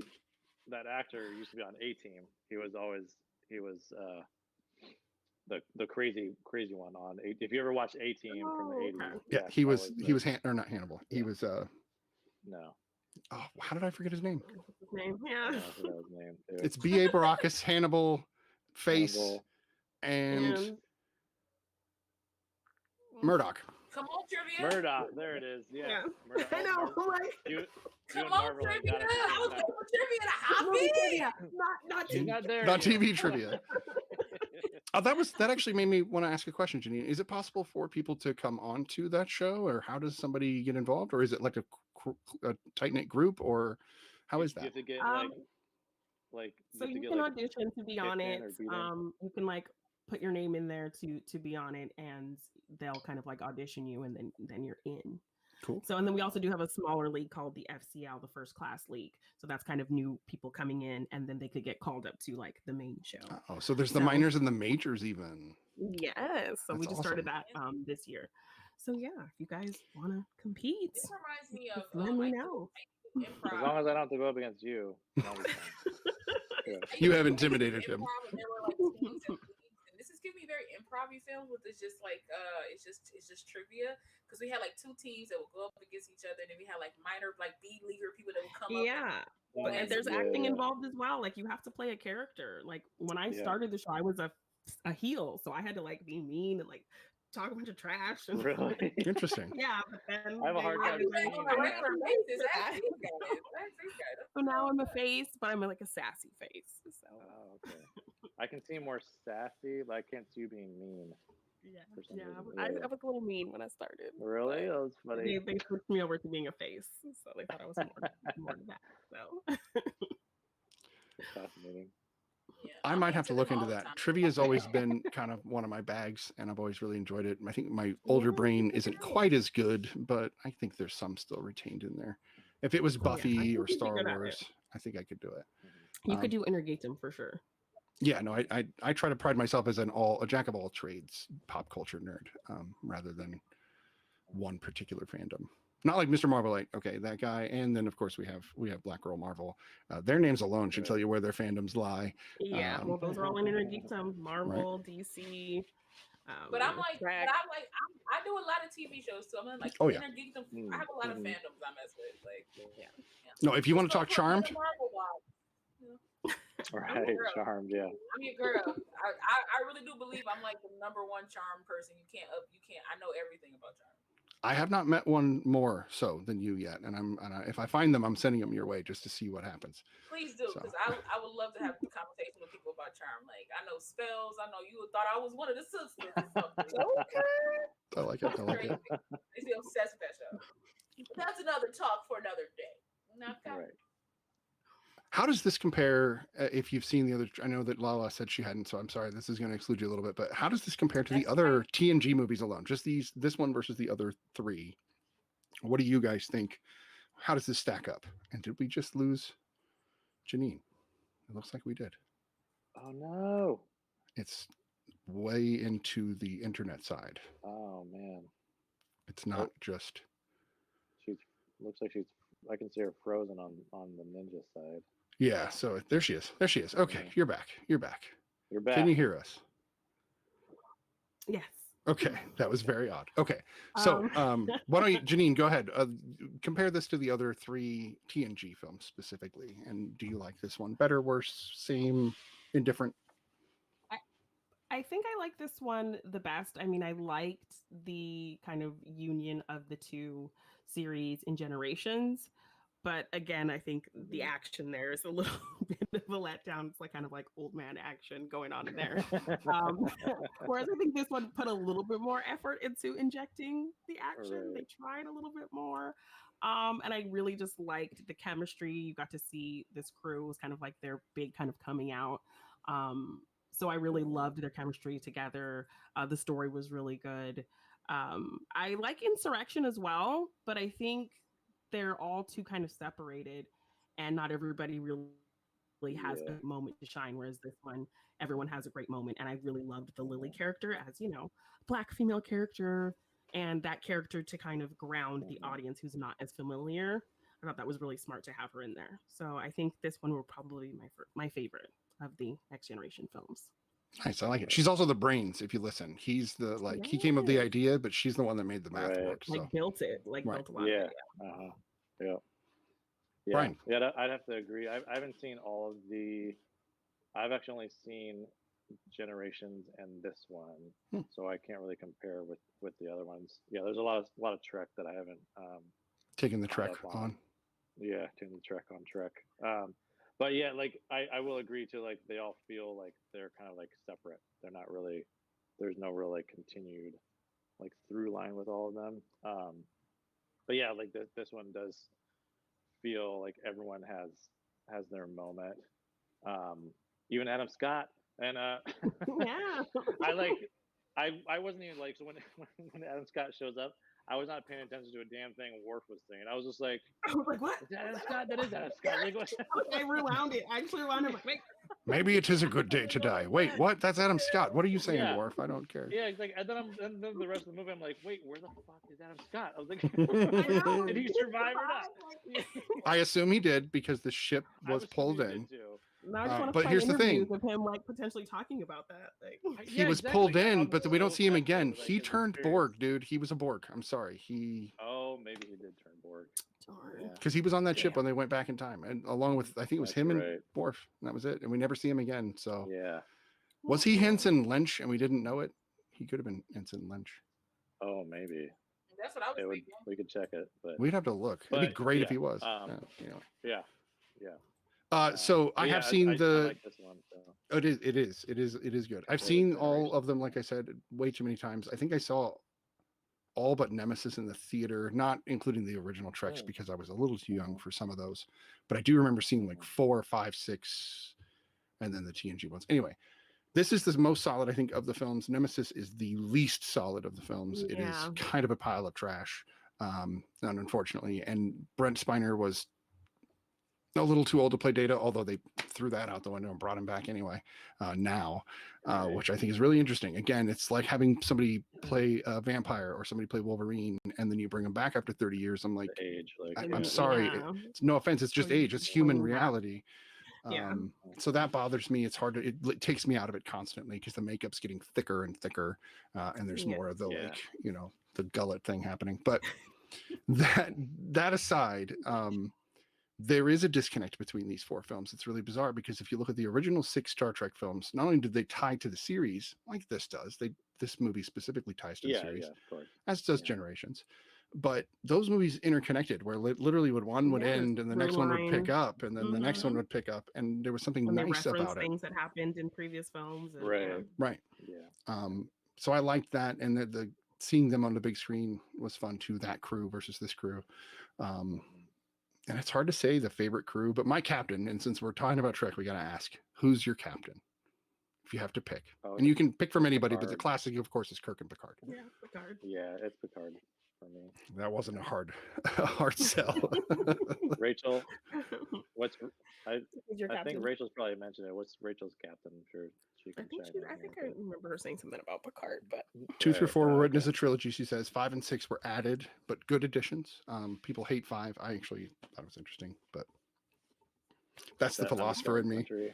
Yeah, where they go and find God.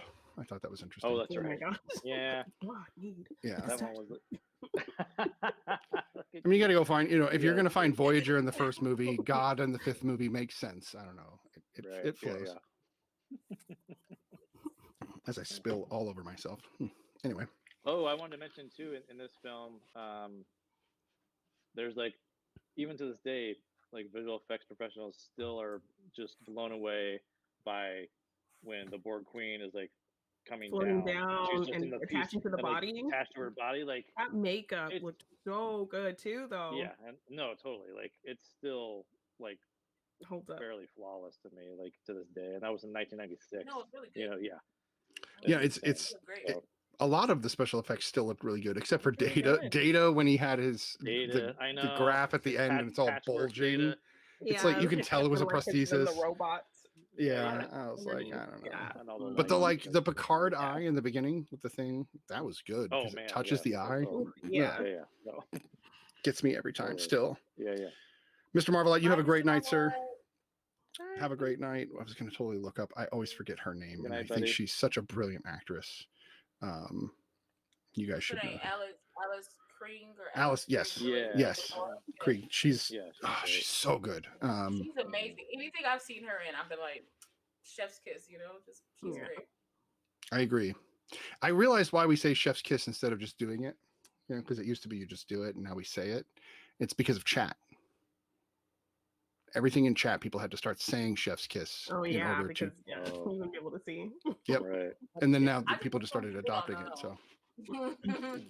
just dawned on me. Anyway, we can rate this movie. We are 20 minutes early this evening, but we could just do general movie chat, or we could have a short show, which would be really odd because we always go 2 hours. But That's because we ran through Rubber. Yeah. and Repo. I mean, we had 2 Repo, movies. Rubber. We burned Yeah, through Rubber. Rubber. Yes, we did. Yeah. You like so you get me right, Brian? Oh, that's great. So why don't we move into the review? We're going to talk about a couple movies we're going to do next week, and then yeah, we'll see what happens. You never know. We can talk movies, like we could literally just spark a conversation. So it's not going to be hard. Get me on a rant. So I'm going to have Lala start the rating. I think I'm doing this right tonight. I might not be. If I didn't pick you first, I'm sorry. There is no right or wrong. Anywho, 12-year-old me would not watch this. Just being honest, because I didn't watch it when I was 12, so I can't. You know. Yeah. Watched it. Adult me watching this now, I see why people love it. That's not lost on me. I see why this is a thing because I'm a person that likes Star Wars, Marvel, all the kinds. I see why this is a thing. Fighting aside, I give this. I won't let this go. I'm gonna make a shirt that says this movie was great, but the fighting, woof. I'll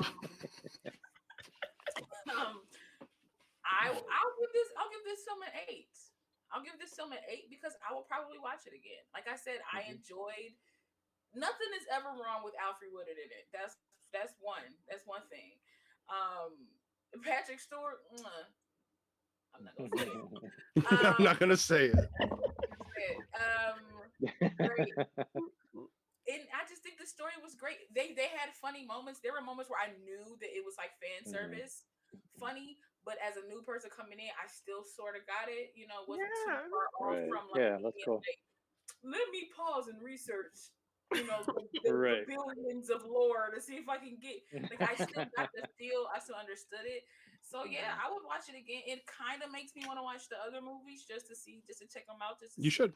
How they are to add some more fandom into my fandom. Stick with TNG at start. I would say stick with your TNG to start, just those 4 films. And if you really like all of them, then watch some original Star Trek films. Yeah, get into because 79 is that movie is hard to watch now. If I'm being honest, I don't know how far back I'll go. I think I'm gonna just stay in the night. Wrath of Khan is worth a watch. Yeah, you gotta watch Wrath of Khan, which means you have to watch the motion picture for it to make sense. A little bit, yeah. And there's an episode of the original show you should watch as well. Okay, there's a timeline for me, and I'll watch it because the Voyage Home's good. Yeah, Voyage Home is. You think you would love the Voyage Home? I got you. Thanks, Ray. Yeah. Ray already did it. I got Ray. Ray already did it. She said she posted her faves on TikTok. Her page. I got it. Yeah. Cool. She did do like a beginner Star Trek thing too. You should check it out. I think it's a smart show. I think you'd really like it, Lala. I think all of them would be right up your alley. Yeah. And I think even Voyager and Discovery would be up your alley, honestly. But also, it'll give me something to judge because I love judging films, and so Well, you are talking about. Listen, I might make 15 TikToks about this fighting. I might. I want to see those. Break down each fight scene. Each fight scene. Look at this. And it's just It you going took like him this. 15 years to shoot this man, and they Yeah. adapt shoot faster. Shoot faster. I never understood that either. Like, what? How are they adapting to this? But why not get a bullet gun? They can make them instead of just these phasers. I did love when he was like, he took the phaser away from her and was like, oh, you would have Yeah. vaporized me. She's like, oh, it was my first Shut ray it, gun. shut it. I love that. Yeah. How many hours? Vaporize the boards. Okay. Anyway, go ahead. I want to know, because I know you love TV shows, and there's so many hours of Star Trek that you can watch. I think I want to watch the animated one though, because I'm a child. So I think I want to partake. Which animated? The original animated, or the new No, animated? this new one that's popping up. This new one that popped up. I like that. Oh yeah. Oh, that's good. Okay, 13 Star Trek films at 25 hours. That's good. So there's 25 hours just in movies. I can knock that out. That's a day. No sleep. I'm trying to get you a full series breakdown. How many total hours? Oh, Lord. 65 for the original series. Next Gen is 130 hours. Deep Space 126, and so on. They're all about 120 hours each of content. So, yeah. And there's, you got lots of content. But, a lot of that content does become a bit I know. I just noticed your shirt too. I was like, that's perfect. Oh wow, I didn't see that either. Put it on. I put it on for Ray. Yeah. Nice. Yeah, that's the shirt. That's cool. Can you tell us a little bit about what you do on your TikTok, Janine? So I do all kinds of stuff. I talk about movie trivia that I like. I do cooking things, just fun transition videos, kind of promote my podcasts that I do that are kind of focused on movies. So yeah, all kinds of stuff. I have a link tree. So if you want to kind of check out the Schmodown or any of my podcasts, it's all there. So. Nice. And please do Real Study viewers. Right. On singing, there. yeah. She sings. She has a lovely voice. Share my art as well. So yeah. Yep. Oh yeah. Like I love that you're I'm gonna get it wrong though. During the DC fandom thing, like one of your pieces popped up. Like Yes. Like, oh my god, that's amazing. Yeah. That was. Yeah, it was crazy because like they had told me they were interested in using it. That's so and cool. then I they needed me to fill out this whole form showing my reference images. Oh, wow. And the photograph that I used for reference, I guess they felt like it was too close to what I made, which like I only used it for reference. I didn't like. So they told me like they couldn't use it. So they told me they were going to use it. So when and then it popped up. Like, yeah. Oh wow. You know what I bet probably happened is that they had several like that they were like, we can't use these, but then they realized they had a little bit more time they had to fill, and they're like, well, we already liked these, let's just throw them in there. Yeah, that one was cool. So, but it is awesome. It looked great, and who cares? Like, reference is there for you to reference. Like, exactly. That's the point. You're paying homage to it. I'm with you there. So yeah, if you haven't followed all of us on TikTok, which at this point I would hope that most of our viewers are following us on some form of social media or another. Obviously, people can't find me, so ain't nobody find me. And if you're not following Lala, we are still trying to get her to 1,000 followers on TikTok, so we can absolutely do lives with Lala because we want to be able to chat movies with her on there. She does lives on Instagram. She of course goes live on Twitch all the time. I'd say at least a couple times a week you're on Twitch live playing games. Yeah, I think so. So, and then of course she has her own Discord, which has a great place to chat about movies. Maybe I'll put the link in there so everybody can join and have fun with me. Absolutely. And then of course, if you're not following the Real Study Discord, please do, and you can come chat movies with us. Let's see, what did I put up today? Name 3 movies that are interconnected by title only, not by actual story. Yeah, I saw some of those. Yeah. So, which is ridiculous, but it's just fun to think about. And maybe one of these days I'll get the movie game going when my daughters aren't on graveyard shift, and I can actually play. Lala played once. She said she liked it. So it was a lot of fun. Yeah. I think Janine would like it though. I do. Yeah. You'd have to know actors and movies well enough. Everybody. It's a very it's almost like a 6 degrees of separation type of thing. Right. But it's instead of like the person is like the movie. So like if we did First Contact, right? And I would say Patrick Stewart, you would have to find like another film, like another actor from this film. So I would say Jonathan Frakes, and then I would say another You know, you take I would cheat another, and say Star Trek Nemesis or something. right, and So. I mean, and it's not really a cheat. It's more a cheat is more like a loophole. It is You because know, it's Yeah, basically the pick rule a has to be a franchise. The movie with next film is a credits franchise. on both ends, at right. least Or 80 you'll be minutes. like Alfred, or you be like Alfred Woodard, The Family That Prays. Right. Right, and then somebody will have to take a person from The Family That Prays and then find another movie, and it will be Kathy like Bates, connected. and then, yeah. Oh, gotcha. I'd love to get it to a Or point where we if could do you knew a competitions. director, or you know, if you knew like a sound technician, if you that deep into it, you can do that too. Okay. You can earn bonuses and like stay alive. Think of it like tennis, a back and forth between two players until you knock the other out. So trying to try something different, but the same, because it's just like she said, it's 6 degrees of Kevin Bacon, but you know, not as many Kevin Bacon films. Because we don't need that many. I love him; he's great, but we don't need to talk about Kevin Bacon in every movie. There's a lot of Kevin Bacon films. Yeah. There are. I would argue That's Ryan why that Reynolds game is exists. the new Kevin Bacon, though, because there are a ton of Ryan Reynolds films. Yes. No, that's facts. Oh, and disagree. I do want to say, I think we talked about this when we watched Free Guy, but I want him to do something serious. I want to see him stretch. Yeah, that was my whole point of that stream. It's like I love him, but he's very Ryan Reynolds. I need him to not be Ryan Reynolds in something one time, just one time. Yeah. Or two I mean, times. was that movie? I never saw that movie Buried.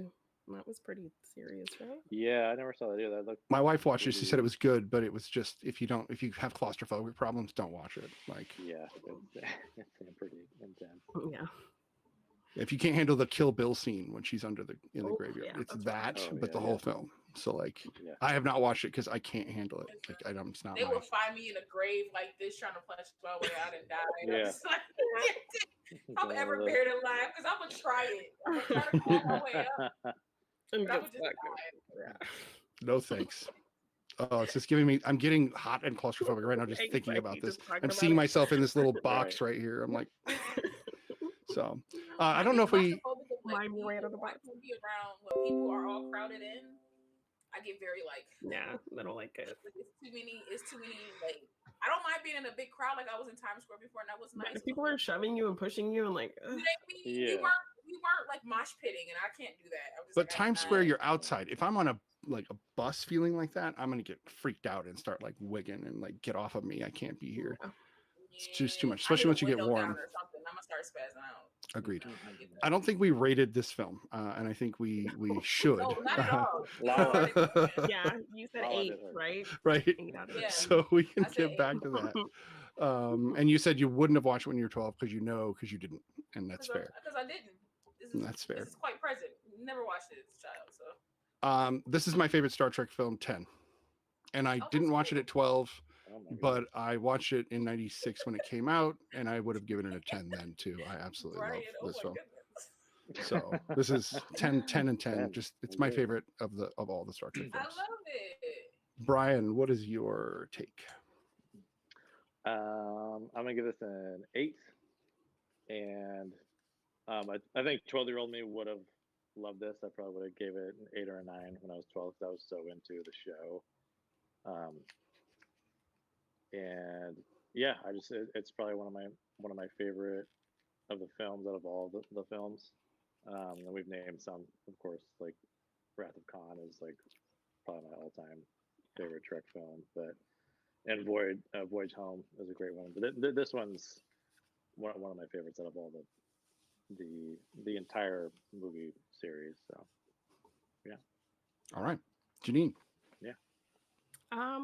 Probably the same as Lala. Like I was fully aware of the show at 12, but I didn't watch it, so I don't think I would have watched this at 12.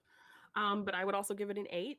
I really enjoyed it. I think I did a recent kind of rewatch of all the movies because my opponent in a match put that on the wheel. The second round is like a wheel round with a bunch of different categories, and if you land on it, you have to like answer questions in that category. And each competitor is allowed to put 2 categories on the wheel. And my opponent put Star Trek on there. So I was like, I better study this because, if I land on it, I want to be prepared. So I did do a recent rewatch. And yeah, this one definitely stood out as a favorite for me. So in kind of recently seeing the other ones, just loved the chemistry with all the characters. Loved that. Like, I didn't feel like I needed to be a super fan of the franchise to, get into it. Like I said, love the Alfred Woodard character. Mhm. I actually would want to go back and check out the Borg episode of the show. On my podcast, we did actually do a series where we watched movies based on TV shows. And so for each movie that we covered, we watched an episode of the TV show. So like we did Charlie's Angels and we watched one episode of Charlie's Angels. So we actually Nice. did Wrath of Khan and we Yeah. watched the Space Seed episode. That's awesome. Oh, So yeah. Now, I would there definitely love to. go there are back and 2 watch Borg those. episodes, by the way. Okay. I mean, there are more, but the 2 that deal with That connect with Yeah, where he's Locutus. And he said, Locutus, "Get it exactly. right, Janine. Yeah. There's 2 episodes, not one." No, Like, I'm really letting you know. I don't want you to miss fast. one. I want you to be I able to know. catch both. Not about trying to correct anybody, I promise. But no, it's actually it's a season finale, so you might want to watch that whole season. But just saying, I'm terrible. And I also can't not get crap from Lala. She loves to just I love it. as much as If she I can. don't give you crap, I don't care about you as a person. No, that's fair. Oh, That's fair. so That's just facts. Rachel is coming in with saying it's actually a 2-part episode. 2-part episode. Okay. Oh, hey. Wow. So. Wow. It does say to be continued. That's true. You Yeah. know? That's So- fair. Ray came in like, Actually, well, She's like, actually. Attention. The Trekkies in the chat saying the truth. Everybody needs to listen. Yeah. She's, I keep picking Einstein's nose. I don't know if you guys noticed that, but oh yeah. I keep doing that. So we are going to have another guest next week, and we have had a great time with Janine as a guest, and you are of course Yes, thank welcome you so back. much for jumping in here. It was awesome to have you on here. Yeah. This is fun. really fun. We love chatting movies with everybody. You're containing so much nerd energy. Let it out. Let all that nerd trek into the chat. Just let it. We love it. We love it. Ray, honestly, Oh, man, let me that's just so say this funny. real quick, Ray. I want Ray to hear me. I'm a little disappointed because I expected Ray to be like nothing but Ray comments in this. That's what I was looking for too. I was expecting that. I wanted to hear so much from her so bad, you know, and I could feel like she was just holding it in, and I didn't want her to. Yeah, no, you can always just let it out. Thanks to do it. We're gonna have to have you on just to do an episode about maybe that's how we'll get Lala to watch more Trek. We'll watch some more and bring Ray on for an episode, and we'll do a whole like we could do the Wrath of Khan, Star Trek 3, and Voyage Home as a trilogy because they are technically a trilogy. Right. They are fully interconnected, so we could talk about it. But Janine, definitely thank you for being here tonight. We will have another guest next week. Watch with Mike on TikTok. I don't know if you guys know Watch with Mike, but he does a lot of TV reviews, really fast-paced, very quippy TV reviews, and he's pretty funny and pretty amazing. He'll be our guest next week. We will also be reviewing. So far, the only 2 movies that have been put on the docket are Love, Simon. That was a miraculous Muncie redemption, who is in the chat right now. And then Mike actually picked Edge of 17, which I've never seen. So that's going to be exciting. Yeah. I've seen the movie. Y'all ain't seen. So we'll have a third film. I don't know what that's going to be, but we'll have a guest and a couple of other films, as well as the pre-review. And we should have Mr. Marvelite back, so there'll be a 5-person panel next week, which will be interesting. We've gone as high as 6, but that is just too many. We try to avoid that. That being said, this has been the 10th episode of The Real Study, which I can't believe we've gotten that far. And we are going to sign off with a good night. And thank you for being here. But as always, it's a live show, so we're going to do a raid. So what I just noticed, and this is where it's all casual, like we're done technically, but because we're live, we're still going to chat a little bit here. And do you guys know Marvelous Johnny on TikTok at all? Heard Marvelous Johnny. I haven't followed any of his stuff, but I've heard his name here and there. Okay. He has been like a huge Eternals and Shang-Chi stan. That is kind of what his entire channel has been around since those 2 movies have been released. He's good buddies with Tyler, good buddies with Marley, and knows all of them. Anyway, he's going to be who we're rating. Just letting you guys know, if you don't know who he is, you should check him out on TikTok. And he's streaming So we're going to actually rate him real quick. So let me get that all set up. Bear with me a moment, y'all. Talk amongst Janine, yourselves. if you could pick one movie for us to watch, what would you pick? The Adventures of Baron Munchausen. Oh, Great movie. Yeah. Terry Man, what made you Gilliam. choose that one? It's just one I loved growing up that not a lot of Oh, people have crazy. heard of. It's Yeah, just like a really it is kind of fun funny. adventure. I call it old timey Avengers. Mm-hmm. So yeah, it's like this kind of old timey superhero team It's that crazy. they Yeah, forget it's who they awesome. are, and this little Mhm. girl played by I think Sarah Polley, Mm-hmm. like who was in the new Dawn of the Dead, Zack Snyder's Dawn of the Dead. There's a siege on her town, so she has to try to get them back together and get them to remember who they are, so they can like save her town. But they don't remember who they are. So, Have you ever seen that one, Brian? No, actually, Okay. I've not. Lala, have you seen I'm that one? familiar with it. I'm familiar with it though, but No, Terry Gilliam is the director. oh yeah, Yeah, no, I was going to say. Like him. it's It just feels like like Terry Time Gilliam's Bandits. films, It too. feels very Holy Very much Grailish. his. It's absolutely Yeah, up Gilliam. his alley. I've Yeah. watched so many of his. It also, because you mentioned superhero, because it is absolutely. He had another superhero movie he did, which was Brazil, and it's actually about a superhero plumber, Yes, and I've heard which about is funny because that's pre Mario, and you know Robert De Niro that. played the Yeah, that superhero had been like plumber, a and they didn't get roadmap. him for the road or for the role, Right. which I thought was Yeah. interesting. Have you guys Well, seen Lost in La Oh, Mancha? that's Like, smart. there's a documentary called Lost in La Mancha, and it's all about Terry Gilliam and his epic quest. He's been trying to make a Don Quixote movie forever, which he finally did. But Lost in La Mancha is this documentary about them trying to make another Don Quixote movie before Oh. the one. Yeah, it's fascinating. If you are interested in anything about like filmmaking behind the scenes stuff, God himself did not want this movie to be made. Like literally, like it's insane. Yeah, it's a fascinating documentary. Like I don't absolutely. know how they even got. Yeah, We need so to do an check it out. episode of documentaries too. We need to do an episode Yeah, where we solely I'd focus love on that. documentaries, and I Mhm. think that'll probably come first of the year. I think that'll be a good time to do it That'd be cool. after Yeah, Christmas, because we're going to do some holiday movies and we're going to have some guests. But that Right. sounds like a good time. That being said, I did get us ready for this raid. I have had a great time tonight, guys, and thank you all for being here. Again, I am Mr. Yes, Snidbits. yay.